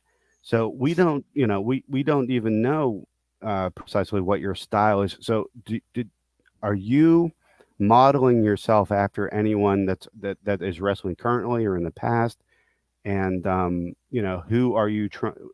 If there's one wrestler that you could pick that you're saying, yeah, I kind of want to be like that, who would it be? Answer mine, and I'll answer yours. Okay. She's gonna be more of a Randy Savage. I mean, that's her. Damn. Yeah, that's. I mean, what Yeah. What a milestone to aspire to. Honestly, for me though, personally, I feel like we're like Shawn Michaels. Yeah, I give you Randy Savage. I could definitely see aspects of Shawn Michaels, like the selling point of Shawn Michaels. What you want to pull out. Like when you're in the ring though, because you did some ring work when you were training. Like even when you got hurt, she had plenty of matches. Who would you say your ring style is like? I definitely would say probably Who would you say? I mean, at first, like Randy Savage, but Yeah. then I remember, you like the aspect of Shawn Michaels over the top I selling. can't wait to see you in the ring. I can't wait. Dude, it's over dramatic. It's literally old school Shawn Michaels, oversell, narcissistic. I can't wait. Yeah, I can't wait. so it's gonna be like the Hulk Hogan where smashed him outside the ring and just flips all over the place. Yeah. So honestly, I like the fun aspect of being the cowardly heel, being the narcissistic heel, being the dramatic, over the top, theatrical heel, because I think that's what Dahlia is. That's kind of what I used to do back when we were doing. She was basically evil Miss Elizabeth, and I was like, ripping off Randy Savage and Shawn I was Michaels. silent. A lot of the promos in the beginning, I was being an evil Miss Elizabeth. Elizabeth was always silent, and she was the good guy. So I was the bad guy, bitchy version of that. And everyone's like, "Why didn't you speak?" And I was like, "Because I wasn't given lines. Well, she wasn't supposed to. I wasn't supposed to." But she did start speaking.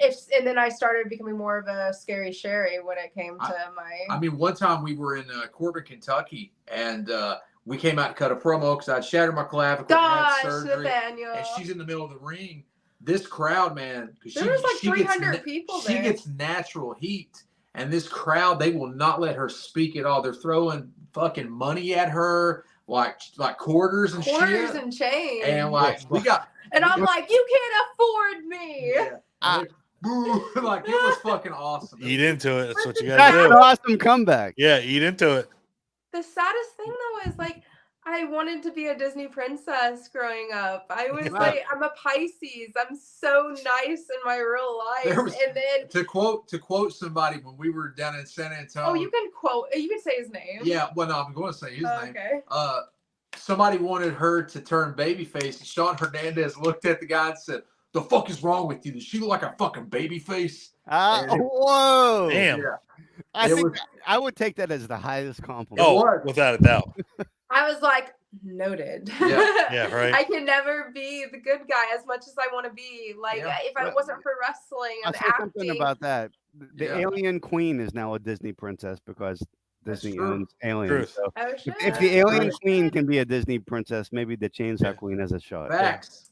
I love being compared to the Alien Queen. But yeah, she when she was in the ring wrestling at like both of the schools that we both trained at, like I can see aspects of her having that Shawn Michaels, and that's the reason I answered Randy Savage, because that's kind of the approach that she takes when she's in the ring. Sense. Make yourself bigger than what you are, standing on the tippy toes, arms out, like a fucking peacock. Let's fucking do this. And, let's fucking intensity, Yeah, I love grappling. I love technical wrestling as well. But as for Nathaniel, Stone Cold Steve Austin, promo abilities, like Macho Man mixed with old school, The Rock promos.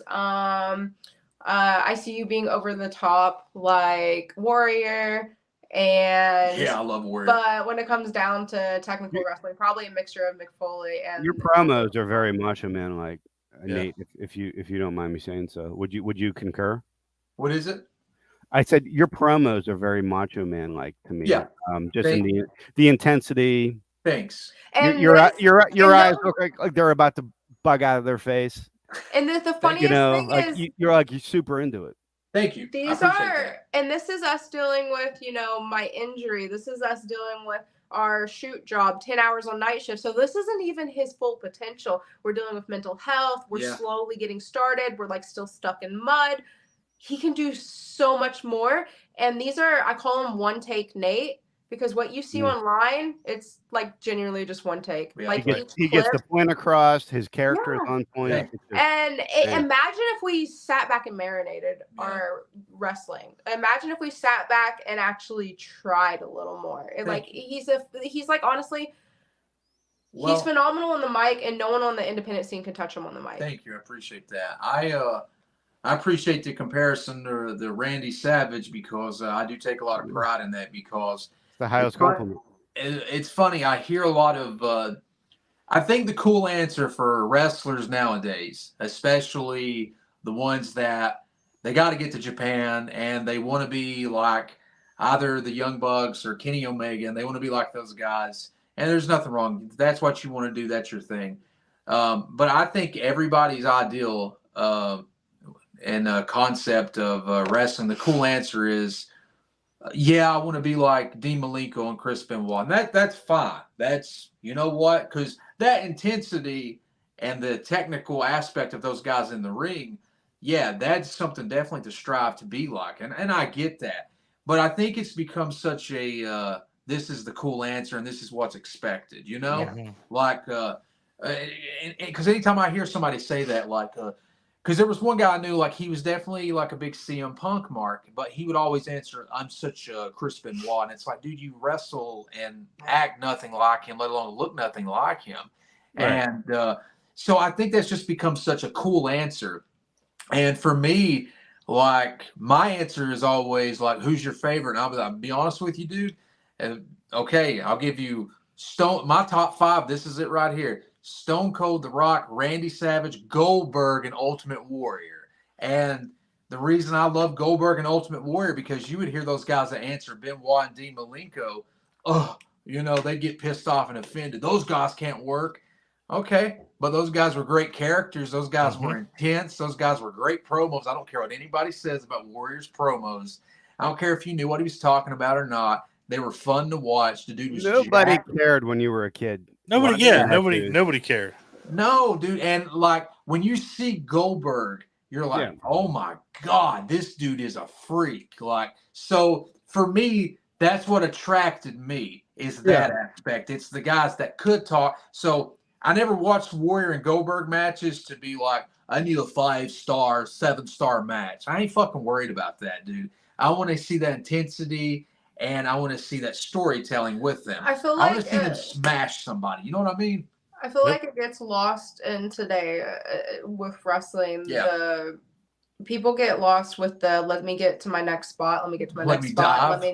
Well, I respect it, and I think there needs to be a match like that. I don't think every match on the card needs to be like that. So I respect it. Awesome. I love to watch it. It's exciting. It's cool. Yeah. But then also, the people that are not capable of doing that on an athletic level and they're trying to do that, I feel like they get lost with I got to get to my next spot. I got to get to my next spot. And it's like, no, get invested into the story. I think too, the evolution, and I use that loosely, of wrestling. I think people are very confused as to what they think today's wrestler is supposed to be, and a lot of people think it's supposed to be the cartwheels and the diving and as some people would call it, the aggressive tumbling, which is very funny. But there is a place for that on the card, and I'm not hating on it because I can't do it. I can't do it. The most you're going to get out of me is I can go to the top rope and miss a swan bomb. Not every wrestler should be the same. No. That's why you have. And people, that's what I thought was really cool about the late 90s and early 2000s is you would have those hardcore matches, those cruiserweight matches, those tag matches, those heavyweight matches. I think there does need an actual buffet of the card, but I don't think everybody needs to be standing around waiting for dives in every single match. Just like every match doesn't need to be Goldberg and Ultimate Warrior getting smashed over. Like it needs everything. We got an Abdullah the Butcher and a Bruiser Brody. That's cool. Now in this match, let's have our Dean Malenko and Chris Benoit. Now in this match, let's have our FTR and Midnight Express. That's the beauty of wrestling. Yeah. The diversity. The variety.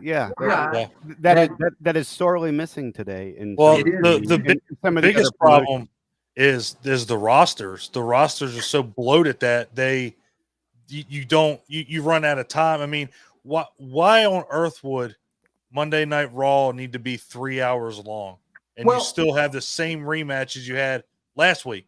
Well, imagine though if Monday Night Raw would have been 3 hours in 1998 and 1999. I'd have been happy as a fucking clam.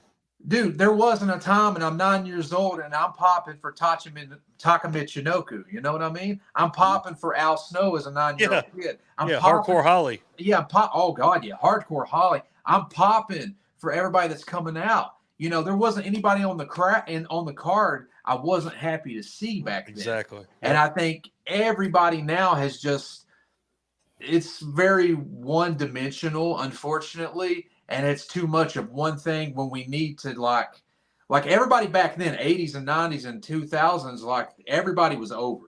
Mm-hmm. Everybody was over. I mean, everybody was over. Like everybody was a superstar. Everybody. The mid carders, And the unfortunately, guys that now, opened the match. it's not like that. They're And, not allowing people to be. well, I their think full it's. potential. I think they're not allowing people to be that because of the fear of somebody getting over too much. Because if you get over too much, you turn into Batista, Cena, and you're able to call your shots. You're able to make money outside of the business. That's one thing that I know a lot of people fear. Yep.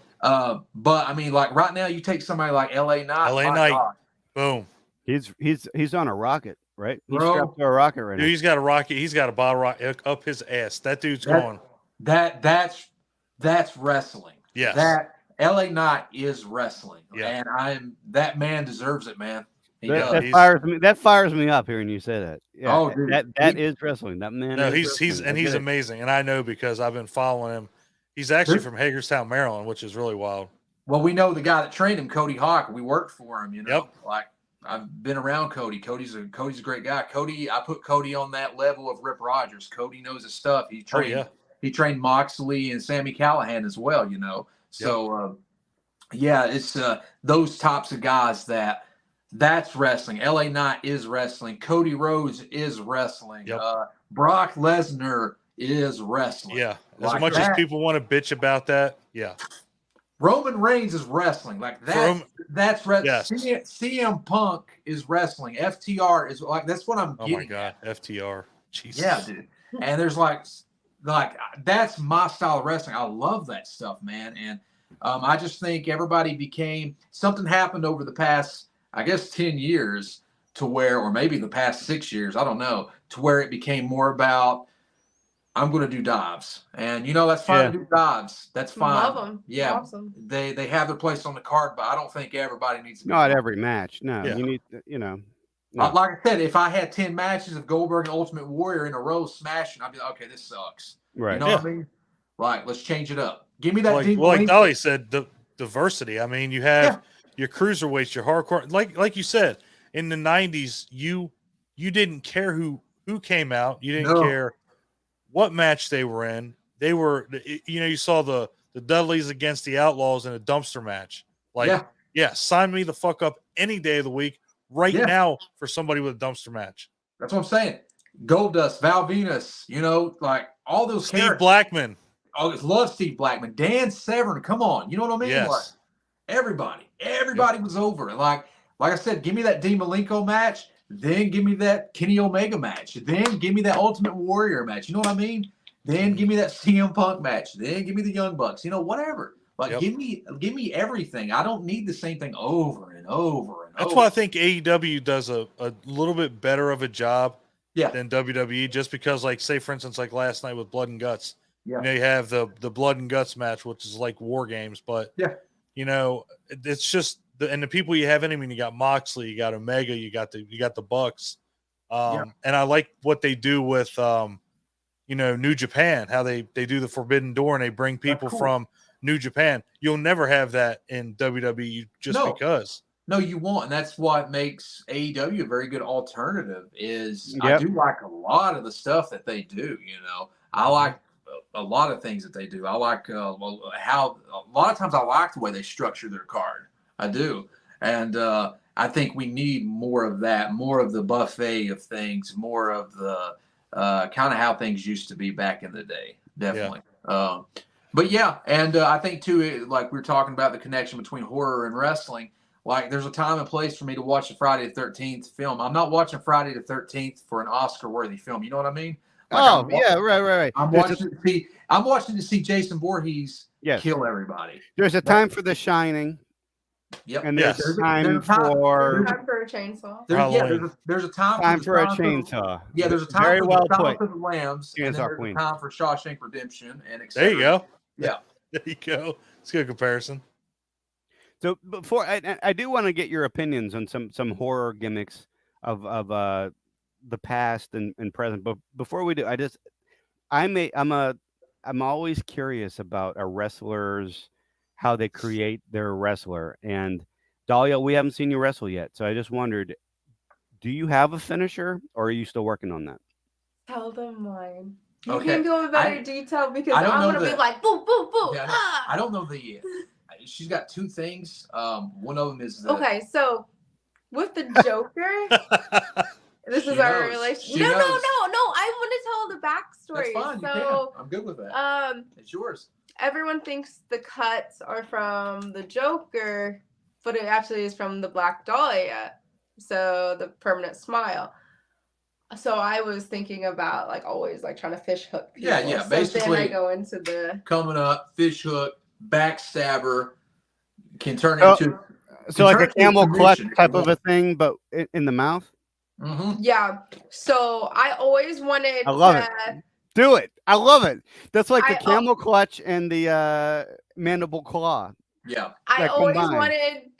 wanted to give people the permanent Black Dahlia smile. Dude. And Nathaniel always told me do the backstabber. I can do it from the front or the back. Yeah. And I always correlate it with the Black Dahlia, but then I also correlate it with ripping someone's face off as Yeah. Leatherface. So my gimmick is always, oh, you're so pretty. You're so pretty. Let me take your face. I love it. And so I to love it. mix I'm so glad I asked this Leatherface, question. Yes, I am too. to mix Leatherface, Black Dahlia, and to pay homage to both and mixing my gimmick, it's kind of like the final cut. Yep. And then also it's just like the simple the backstabber, but Yeah. it's me just ripping their face off. So she can hit it on man, woman. I can no do matter it from how the big front. they I are. can do it from the back. Yeah. And it's just going to be such a build because I'm always trying to take their face. Yeah. That's And fantastic. That's amazing. That's something you look for in a finisher. You want to be able to hit it on anyone, no Yeah. matter what size they are. That's the reason I do the twist of Nate, which is just a Yeah, we talked to Stud about that. He does Yeah. the discus lariat, and he said the same thing, and I think that's you really can, smart. Yeah, and he gets it. He gets it. Like you want something you can hit unless you are Brock Lesnar, you want something that you can hit on anyone. So mine is the twist of fate turned into a stunner. That's why I call it the twist of Nate. So I love it. thanks. Yeah, and That's great. and there is, I'll just say this: there's a difference to how you hit it when you have the mask on and when you don't have the mask on. Yes, there is. There's And- a little extra, I don't know, a little Yeah. extra something when you have that mask on. I personally love when Nathaniel comes out with the mask on, blaring the chainsaw. You have this, like, basically 5-foot chainsaw, gold, Yeah. loud as fuck, in your face, running around, this mongoloid looking creature, a brute. But I actually love the transition of the audience absorbing this gimmick. And then when the mask comes off, you get what I call old school Nate Cross. Like, have you guys seen our old promos? I've seen a Nate Cross Mhm. promo. There's a couple old promos if you guys want to get on and look on YouTube. Yeah. But I always call it the goofy heelish gimmick, like my style of like overselling, over the top heelish, and it's like Macho Man but goofy rock star style. So whenever the mask comes off, I love seeing that. Thank you. Yeah, that's see, I've never lost in the mask. That's the whole thing. I've taken it everywhere from now from Arizona to Texas to Chicago to, of course, Kentucky, West Virginia, Indiana, and Ohio. Nobody's ever beat me in the mask. Nobody. Okay, so technically, mid match, a wrestler could demask you, Lost that way many a time. and you could lose, but you Yep. you still keep that streak. That's all. Yep. So That's- basically, like Evil Nate, it has lost, but the Killbilly has never lost. That's- So It reminds me of Finn Ah, Balor with that's- the demon. That's It's a like genius. the demon with Finn Balor. So in a way, you're undefeated. yes. So and one day possibly somebody will beat me when I'm wearing the mask, and that'll mean something. Yeah, Yeah, that's the whole purpose of wrestling and storytelling. And that's where I have a you're- feeling it'll be the person sitting next to you. I never know. You never know. If you only knew what we had planned. We got some cool stuff planned. And earlier bet when you you do. asked about the origins of our gimmicks, that was part of it. I said I like what Finn Balor does with the demon. I said, but I feel like he could act a little different when he does the body paint. I said, Yeah, his wrestling style is too similar. Yeah. what? And it's like, what do I know? I'm not in his shoes. Who knows if I'll ever be on the level he's made it? And I understand that. So who am I to Oh, critique? you will be. And He's- probably thank you, I sooner than you appreciate think. Yeah, So you I'm get not there. trying to critique him at all and say I'm better than him, but I always, as a mark looking in and as a professional, I was like, if he acted a little more aggressive or a little different with the body paint, to Yep. distinguish that I'm Finn Balor, now I'm the Demon King. And so when Dolly and I was talking about that, and then I had a phone call with Bobby Blaze, and I was talking to him about it, and I was like, yeah, Bobby would always call us in LA, asking Yeah. how we are, because he was really concerned about us living out of our vehicle in the Yeah. daytime. and yeah, he was. He's always been there for us. Yeah. So I was like, okay, I want to distinguish the difference between the mask and without the mask. And I remembered in the Chainsaw movies, in the beginning of part 3, there's the narration they always do. And they talk about the possibility that W.E. Sawyer would put on a Leatherface mask and become Leatherface. And then without it, he was W.E. Sawyer. I was like, okay, that's what I want to do. I want to distinguish between me with the mask and without the mask. Yeah, that's the way to do it. Thanks. Absolutely. Way to do it. All right. Well, before we get into the wrestling gimmick thing, Don, do you have that video I made? Yeah. Can we play that just to get in the mood? I mean, sure. Why not? Let's turn off our cam and watch it. I think it kicks them out anyway. All right. Here. No, you can do the.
All right, Jesus, you fucking you. I see you down there rocking Too Sweet. That's awesome. Jesus, yes, you did fantastic. That's awesome. That is good. Way to go, Adam. That was a good. Yeah, job. way to go, Adam. Jesus Christ. All right. So now that that's out of the way, Don. I love that. I think video. you were- I think you That were- was so cool. I think you were waiting. You were Don waiting wanted. for that. Don has been trying to play that all night. That's awesome. Yeah. I was gonna put it on loop and just talk over it. So anyway, there is a very large historic presence of horror in wrestling, Yeah. and I have a litany of wrestlers that we could talk about. Absolutely. But before, and I actually have a top 10. I have a personal top 10 of horror gimmicks. But before I get into my list, I wanted to give you guys the opportunity to maybe talk about some wrestlers that inspired you that had horror inspired gimmicks. You know, as a kid, I always made the connection between the horror characters and the wrestling characters. I always felt like Mankind was like Leatherface, specifically when he was in the brown outfit. I always felt like Kane was like Michael Myers or Jason, and then Undertaker could be whatever, just this big. I really didn't compare Undertaker to any like horror movie villains. I just knew he was a horror. He was kind of like a zombie almost. Yeah. Yeah, kind of like I thought it was that. like Jason almost. Like, And then when he like the changed later his Jason. gear, he was like Pinhead. Yeah. 'Cause Yeah, he had that- like the You know what? The Pinhead thing, definitely, because I remember when he's walking to the like ring diminished- for his Hell in a Cell match with Taker, with Mankind. I was like, God, he's giving me such Pinhead vibes right here. Like, Yeah. With that, so yeah, I guess Taker would be Pinhead. Kane could be Jason or Michael. I think the same. Yeah. Obviously. Oh, I know. Her and I have talked about this. Mick yeah, it's Foley. similar. Yeah, Mick Foley would be Leatherface when he's in the brown specifically, just because of like how he would scream and how he would walk and how he would act. But then I was always attracted to. I just was attracted to that stuff. That's how my mind works. So yeah, I mean, I guess that's my answer. That's a good answer. Dahlia, got anyone?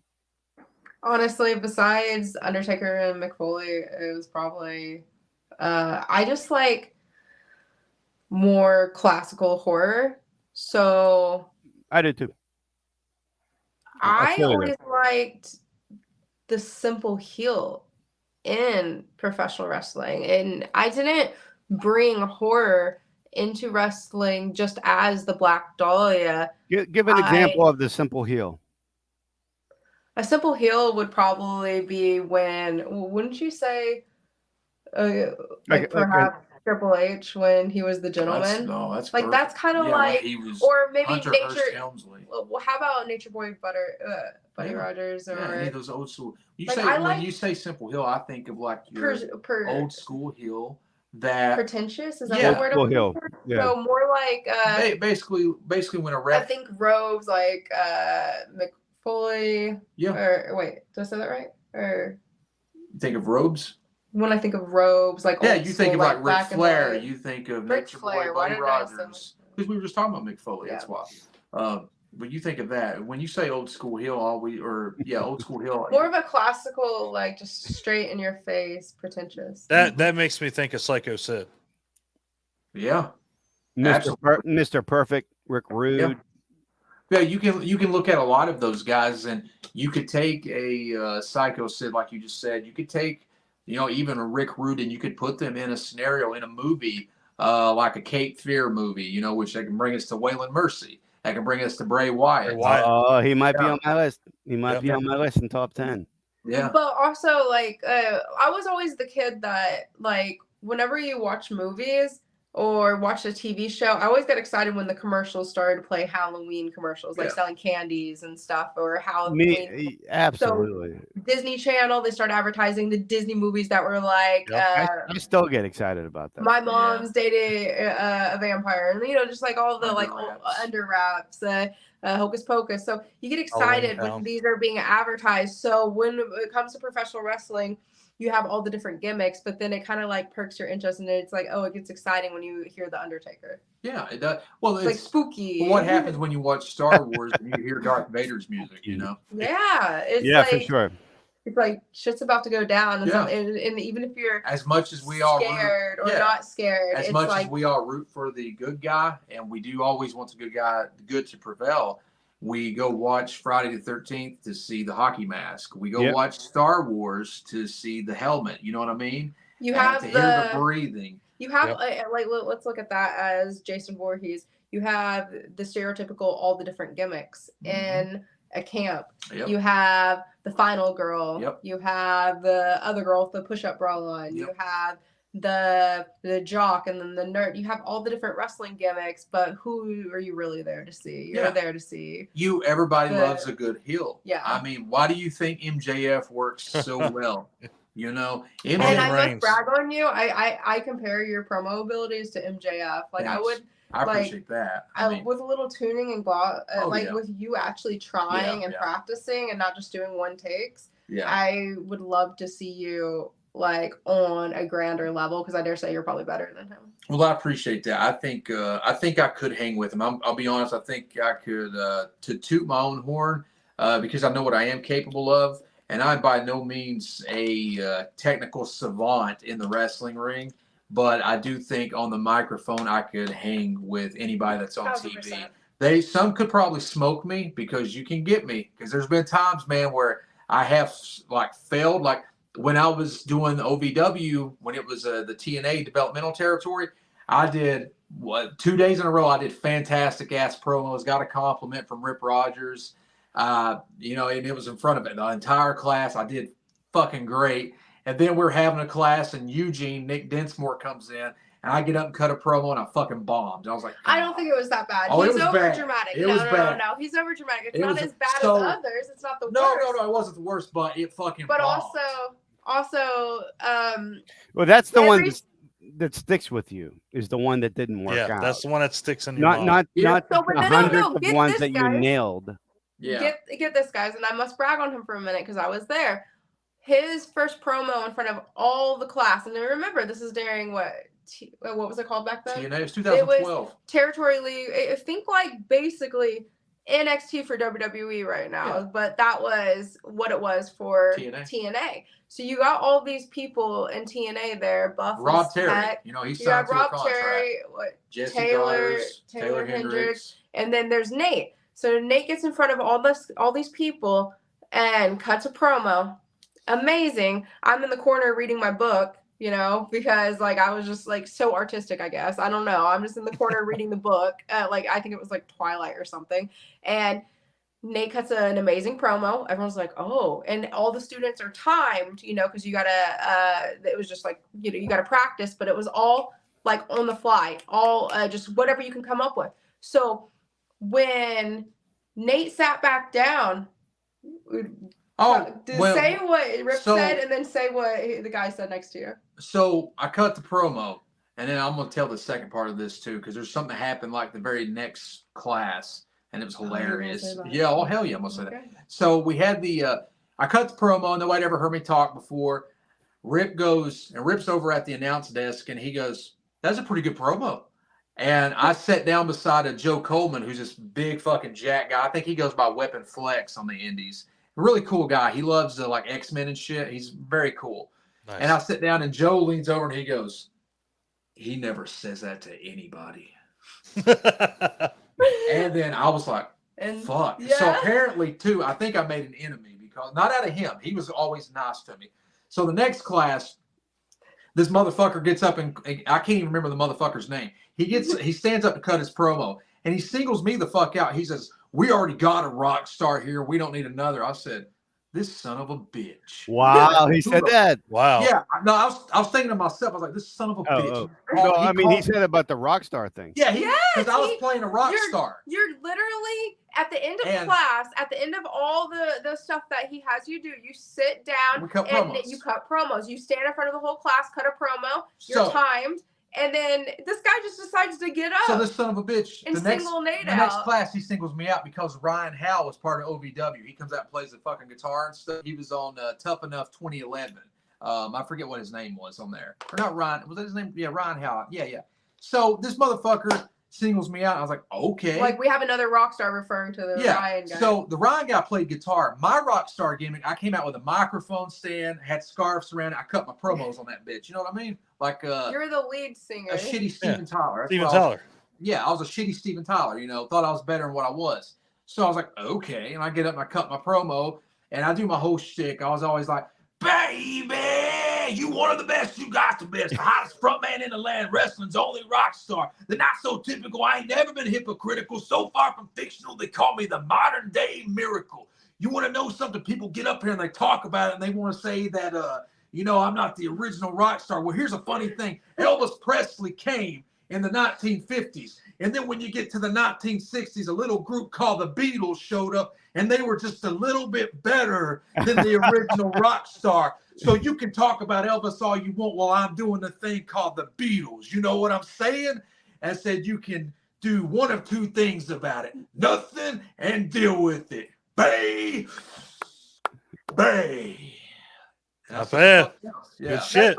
God, my allergies. And oh yeah, my allergies are bad too. Sorry. So I was like, "Fuck this guy." Yeah, okay, that guy could be Elvis. I'll be the fucking Beatles. Baby. You did that off the spur of your. Yeah, you did that. That was amazing. That was literally the promo he cut, and everyone's like, "Oh." Yeah, and it pissed me the fuck off, dude. It's like, dude, you're on steroids. You look amazing. Hell yeah, dude. You're in the best shape. You're on TV, and you're singling out the new kid in class just because he's a better promo. I'm pretty sure the guy too had like a developmental deal with TNA. And like this, because that's what they were doing at the time. I was like one of the few guys there that wasn't doing jobs and wasn't like working on darks and things like that. I was literally just getting my foot in the door, and I wasn't even as jacked as these guys. And this motherfucker came at me. I was like, that just whatever. Means they're threatened. Yeah, that's what I knew. I was like, okay, this guy's very insecure, so whatever. But yeah. So. Hey, Killbilly. That tank top you're rocking, is that something we can all buy? Yeah, it's on my Pro Wrestling Tees. We both got Pro Wrestling Tees stores, and I think we have what is that other one called? I don't know. You're the only one that has that. I got another one too. It's on my Facebook and stuff. I forget What's what on? it's What's called. all on there? Can you share that real quick? Sure. Yeah, I have on this. This is Yeah. like me. This is me in one of my masks, and like I've murdered a bunch of urban legends. I think Bunch of Adam crit- just wants to see a nip slip.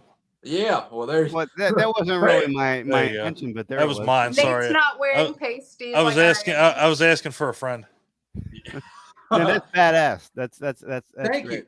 Yeah, I we love that you. Hey, speaking of urban legends, real quick, you might have you heard of Jesus. Monongi? Oh, here we No. go. You've never heard of No. it? All right, never No, mind. what? Then I won't bring it up. That's all we need to say about that. Okay. I made up a cryptid a long time Oh. ago, and it got some traction. Well, you can send us a link to it or the origins. Just message. Yeah, I'll do that. I'll do that. Hell yeah. Maybe we can get you a Monongi face. That's cool. That could be one of your gimmicks. I'm gonna work on that. He's All right, I'll do that. basically like a creature from the Black Lagoon, That's awesome. That's cool. like creature. Okay, all right. Love it. So I had to ask. I know. I I had know. to ask. I knew it was going to be brought up at one point. or I another, had to right? see if he had heard of it. I knew it. I'm You all know. for it. That's awesome. Well, All now right. I've heard of it, and now I want to know more. There you go. Wow. Adam. Look out. Look out. Well, no, just like Google it sometime. A bunch of stuff will pop up. I Hell invented it. yeah. I invented cool. it. I just put something on Wikipedia and it took off. That's That's all you have awesome. to know. So anyway, all right. So horror gimmicks. Now I have a top 10. All right. And of course, opinions are subjective. Sure. So there are going to be some that probably didn't make the list that maybe you'd be like, what happened there? But we'll see how it goes. Number 10. Now the gimmick was fantastic, but he was a little past his prime, in my opinion. Number 10, Waylon Mercy. Yeah. It was Dan Spivey, which was Yeah. a take on Robert De Niro. Cape Fear. Yep. And I just thought I don't know. It's like early Bray Wyatt. It's really good. it's early Bray Wyatt. It really is. Actually, Bray Wyatt was inspired a little bit by him. He actually named one of his puppets Mercy the Buzzard, Mercy the Buzzard. Yep. which is Oh, okay. that's cool. That's Wow. cool. I mean, like he was poor Dan Spivey. First, it was like his first chance to really do a character, and Yeah. but he was just. I've seen some interviews with him, and he was just his He body. was shot. He was It shot. was, yeah, it's just God. too little, too late. Yep. All right, so that was 10. So this is where it gets controversial. All Jesus, you name one fucking person. Now it's gonna get controversial. God Well, damn. because of it's the popularity of the wrestler, whether Okay. he even belongs on the list. He gets Okay. canceled after this. Number 9 is a Crow Sting. Yeah. Now, Right. number 1, a lot of people would say The Crow's not a horror film, but there are enough horrific elements that I feel kind of confident putting him on the list. Now, Awesome. Yeah. Yeah. Oh, I love the Crow. I think Crow has plenty of horror elements to Absolutely. it. And Yep. It's the Crow is somebody I could see fighting either Spawn or Pinhead. So yeah. yeah, absolutely. Oh, that would be a great Yeah, Spawn. movie. Shit. Spawn was my jam.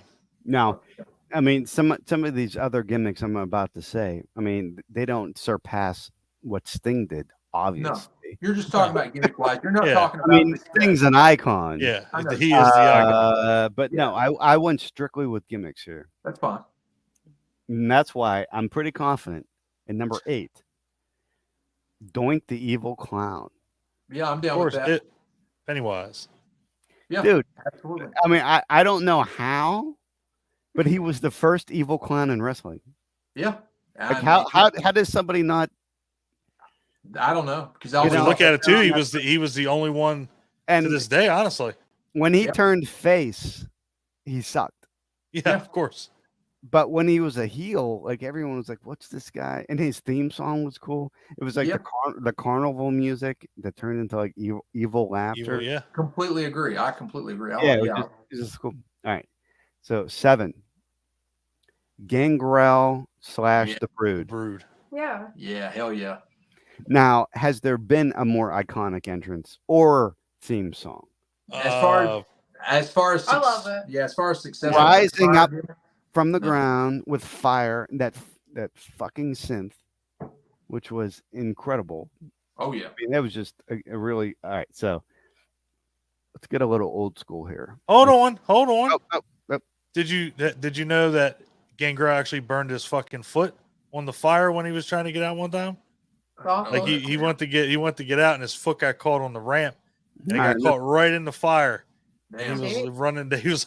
He was almost running to catch up with Edge and Christian. It was hilarious. Gangrel used to train at our school under Rikishi, but Yeah, he was one of the trainers. he left like a month or a couple months. He left before we got there. Right before we got there. He was at Knox Pro. He's one of the He trainers. started his own school down in Yep. Florida, but that was in 17. I Yeah. think he still has it. He had a He does, school.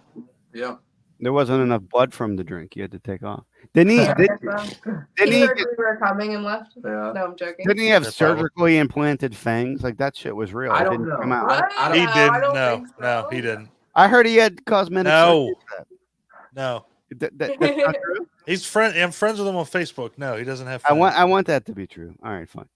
All right, so number 6, We follow each school. other on Instagram. Old school. Abdullah the Butcher. Yeah, Abdullah. I just watched his Dark Side of the Ring. Absolutely. Yeah. He stayed in gimmick for like 50 years. Yeah. Tell you what, there aren't many gimmicks that were that scary. Yeah. Like he looked like someone that would just show up to your house, Yeah. break the Murder door your ass. down, and try to eat your face. Oh, Yeah, I know. Yeah, I agree. I absolutely. And there's not a whole lot you could have done about it. No, you know? not No, particularly. terrifying. So, all right, so number 5, All right, top 5. Bray Wyatt, the Fiend, but also I'm also including in his Are you doing the Eater World? the Bayou cult leader, So Alright. the Eater Worlds.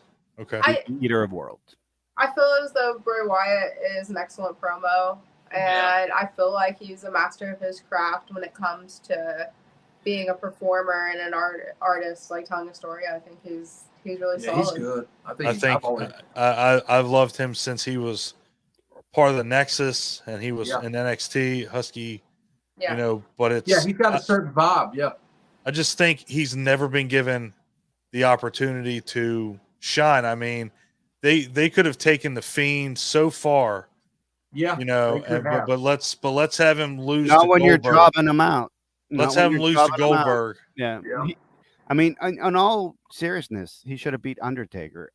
That's who should He have. should have been the one. That is who should have. Undertaker should have passed the torch to. Yeah, not. Yeah, I mean, I agree. or if they were going to do it, it should have been Triple H or I Shawn mean, can you- Michaels. It can you should have not- never been Brock Lesnar. No, Brock I'll Lesnar say was that. already as over as he ever could have Yeah. been. Brock Lesnar was already before that match even happened Yeah, going to make and the then WWF he Hall of loses again to Fame. Roman Reigns. Yeah, Like- that would have been pretty cool. No, if it was Bray Wyatt, so basically Undertaker passing the torch Yeah, to his other, to another Undertaker because that's to his pretty much other what he is. supernatural character. That's Exactly. definitely what they should have Here's how I would have booked it. I would have had Lesnar almost beat Taker that year, and then what happens is after the match, Lesnar's whooping Taker's ass. Lights go out. Sting's in the ring. Sting clears the ring of Lesnar.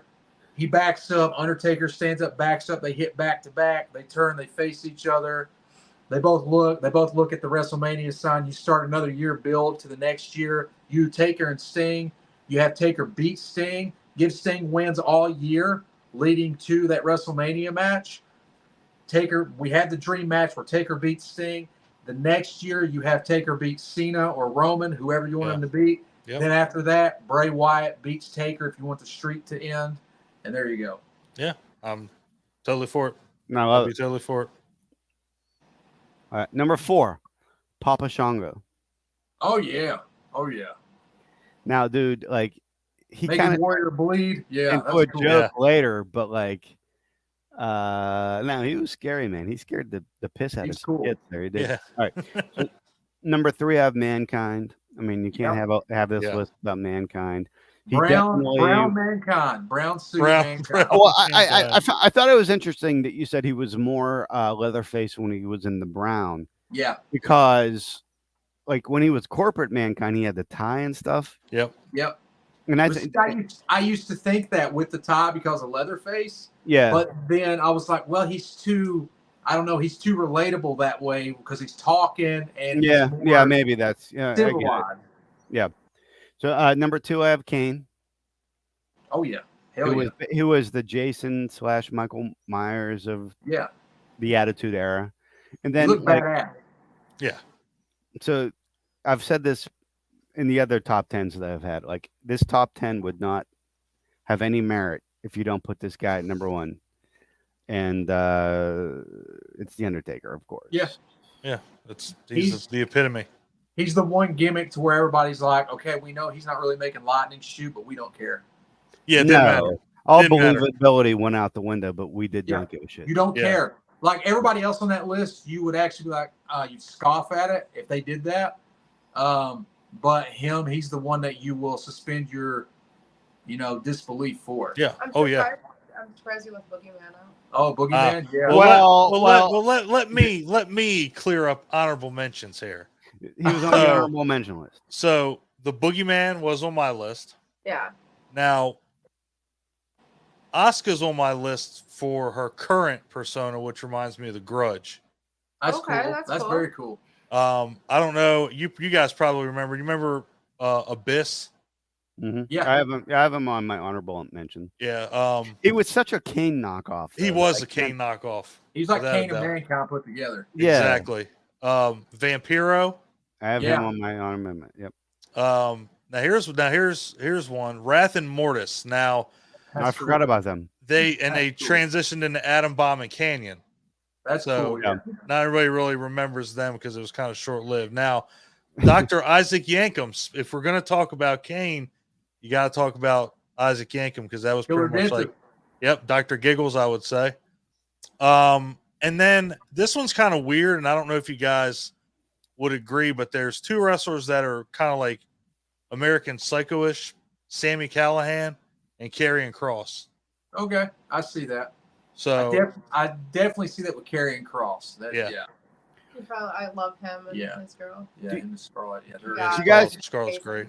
Do you guys remember when Dustin Rhodes was 7 in WCW? Yeah. Jesus. What could have been? Yeah. Jesus. That's when he stopped and he was like, I'm not doing this shit anymore.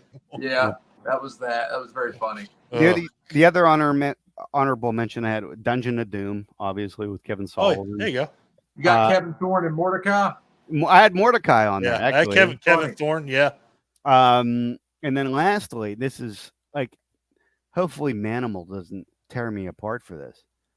But I just have an opinion. Like the Wild Samoans and the Head Shrinkers, like they were basically modeled after the cannibals from like Cannibal Holocaust. Well, they they could be movies like that. They could be scary like Bruiser Brody. You know what I mean? Yeah. Yeah. There you go. There you go. Like you could put Brody on this list too with them if you Mhm. wanted to. Right. Yeah. I agree.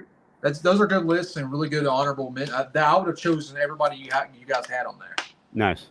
Yeah. Well, hey guys, this has been awesome. Will you guys please come on again? Anytime you want us, yeah, absolutely. And I had fun talking with you guys. We've been going for over 2 hours. Hell yeah. If you have any final questions, just ask. If you And guys then got we can anything come on else, again. yeah. I'm going to rip these hair extensions out. and We've go covered a right. ton. I think No, I just know this has been just absolutely fantastic, and we knew when we got you guys on here. I it mean, was this gonna is be my fun. favorite interview we've done so far. We've done 3. I wish I was more awake for you. I'm sorry. You were great. Yeah, what do you complain? We're not complaining at all. You did great. I think you did great. Yeah, see. Just tell me more. Get my ego a boost. Well, I mean, we hope you guys come on again. I mean, we can always go back into your backstory and talk about something else. So absolutely, we'd love for you guys to be mainstays for the show, especially because I know in a few months' time it's going to be hard to get. Yeah, it's going to be really hard to get you It's guys. going to be to hard stay still. to. it shouldn't be so hard. Because we're baby stepping. We're slowly doing it. Now, are we still live? Remember the little Yes. guys when you Yes, yeah, you're we're still live. We're still live, but we're we got a lot happening over the next couple of months, but it's not like crazy yet. I mean, we have a plan that we've been following, and it seems to be panning out the way we wanted these it to. are dipping our toes back in. I mean, instead of wrestling and instead of managing, I'm making appearances. Yep. And then after making appearances, I'm slowly going to start valeting and managing, and then taking wrestling good with plan. me. So It's a really it's good just plan. baby steps. is. It's like being gentle on my body. And Absolutely. I mean, we have a movie that we're about to We're film. going to be in Wrestle Massacre 2. There's a lot more that we can't announce right now. I have a pretty big part in Wrestle Massacre 2. So Pretty awesome. big part. And then it Man, sounds like I'm gonna have a pretty good big She's part going to have a pretty too. big part so as well. So we can't really. It hasn't been posted online Yeah. yet, so we But it's are definitely- very excited this week to eventually be announcing what's Yeah. going to be happening and what Nice. we're going to be doing. So it's like basically as soon as I get back from New York City, I have my first wrestling booking officially in New York City in Yeah. August 19th, and then in Queens, New York, and then the next day I'm just an hour away in New Jersey. it's going to be badass. I can't wait for that. To do this big convention on the 20th, that Sunday. And then when we get back home, we're going to be filming, we're going to have to go on set and drive out and film this horror movie. Yeah, Wrestle Massacre 2, which it'll end up being on Tubi, from what I understand. Yes, So, it's going to be on Tubi. don't worry, Adam. I'll get some more info. yeah. Brad Twig's a director. Trust me. He's been on our show, and a lot of people in Awesome. there. Oh, Angel's cool. been on the show, so We'll I'll have get him on that. the horror podcast. And talk. yeah, because Right. Angel and Morgan are both in it, so they'll spill the beans. That's Nice. cool. Awesome. Brad's cool, man. He's been very cool to us. We haven't met him yet. We're So. excited about that, and we don't want to give too much details because, but it's going to be cool. Yeah. No, I get it, and I'm looking forward to it. As soon as he announced that, I was excited, especially with the people in it. So now that you guys are in it, I'm even more excited. Yeah, we're excited about the opportunity. We got her New York stuff and New Jersey stuff going on. Then we come back and we do that. Like in New York, I'm gonna be with Alicia Fox, and her and I are gonna be Which is awesome. working together. And then the next night, I'm gonna be in between Haku and Casey Navarro. Nice. Yeah, pretty big deal. So She's that's- already, what's funny, she's already surpassed every fucking thing I've done not with her true. return. She's That's coming. not- Her return blows anything I've done out of the water for the past 3 years. And I was like, hell yeah. So I'm stoked, man. I'm not Grab even onto those trying. coattails, man. Right? That's right. I'm not I'm even. stoked that- You're not even trying I'm not. yet. Well, I'm no, not but even still, trying. it's fucking badass. So No, she's it's got, great. I'm she's just got kidding. that. We got Wrestle Massacre 2. We're gonna. And then when we get back from the movie, we're gonna end up doing Scarefest. Oh well, yeah. Well, before we get to Scarefest, we got a. So I'm debuting down in Tennessee finally, and the day before that, her and I, Land of Illusion, which is a big attraction out here in Ohio. They're actually going to let us in to do a bunch of. They contacted her specifically about us coming in and doing like a big photo shoot and videos out there. So it's we get to go in and do all this shit there. Then we got Mothman Fest that weekend. Then we get into the month of October. I'm going down to meet one of the Leatherfaces from Part 2. I'm going to get him to christen my chainsaw from Part 2. And then we got Scarefest we're doing with Ari Mihailov. He's going to use mine and her chainsaw again this year. So that's just some of the things we got lined up, and just we're going to be having fun and just doing our thing. So Hey, if you guys don't mind too, post this stuff on our pages on the wrestling podcast page and Hamityville too. That's my absolutely. mine and Clint's Facebook group. But We'll yeah, that way post people it. can figure out who you are and follow you guys like we are. Perfect. Yeah. Well, which we like posting everything anyway. Shit, I upload everything to YouTube, TikTok, Twitter, That's Instagram, what I've been trying Facebook. to do in between this. As Nate's doing it, I'm trying to do screenshots with my phone. If you've got glimpses of it, I'm just like, let me get this screenshot. And I was like, oh, I gotta put my phone down. Shit! Now my phone's And in it's the like, screenshot. let me get a screenshot of. Do you want us to pose? I'll Huh? pretend like I'm asking a Yeah, really there's a intense delay question. on my phone right now, All right, I'll but do yeah, this. everyone just pose for a minute, and I think the delay is like 5 seconds. But let me flip my phone. Perfect. Okay, everyone just pose and just hold it. I think we're almost to it. Yeah, there we go. Almost to it. Almost Okay. to it. Hold it, guys. All right, pose, Nate. All right, where is it? Where is it? And It's going. it's coming, and you just There we go. posed, Nate. And where's my finger? And I just posed. Okay. Nate, I have to screen grab it, You bitch. just did. Oh, I no, didn't screen Goodness. grab it. Goodness. It's like a minute behind. It's Goodness. not that far behind, Good Lord. motherfucker. Goodness, that was a Okay, I'll process. just. How about I screen grab one when we're not on live? That's fine. Like as Fair soon enough. as I'm like, oh, Probably there we work. are. How about That'd be a little better. you just take this link and share it to everyone? Yep. I'm just gonna share this link to everyone, and then I'm gonna screen grab it as Yep. well. Because That works. Fair enough. Hell Hey, yeah. fuck you for I running had that a- for me. I had an absolute blast talking to you guys, and I want to thank you so much Yes, for trusting us. Like I was just some weirdo that reached out to you guys, and you but No, you fine. are. guys were totally cool and agreed to come on the show. So thank you so Yeah, much. I we're really we're appreciate it. nobodies, man. Yeah, Like thank you. literally, Yeah, you know that's not true. I mean, you guys are going somewhere. We love what you guys do, and we'll definitely make sure that everybody else knows about you because you guys are going to go somewhere. There's no question about it. And I just want to say, specifically to Dahlia, I'm so happy for your recovery, and I can't wait to see you in the ring. Yeah, Your story is really inspirational. We Thanks. touched on it a bit. I hope to touch on it again, maybe in another future podcast. So I think there was a lot more yeah, that we kind of left out, but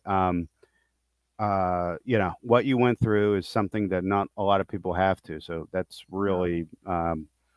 amazing that you're about to get back in the ring. That's ridiculous. Mm-hmm. And I hope that I can inspire people with my story because unfortunately there's a lot of negativity in the world and everyone will see. Unfortunately, everyone attacks me and they think that my life's perfect when I'm sitting here in chronic pain. And a lot of people, as Nathaniel has pointed out to me numerous times, and they're like, "Oh, well, you're the pretty girl, you're Yeah. the hot girl," and they're gonna try to tear you down because they think you're so perfect, and where my life is not perfect. And I'm in chronic pain 24/7. So unfortunately, when I do try to speak my story, there are a couple of naysayers that come and attack me, and they try to lessen what I'm going through. And I'm in chronic pain sitting here right now.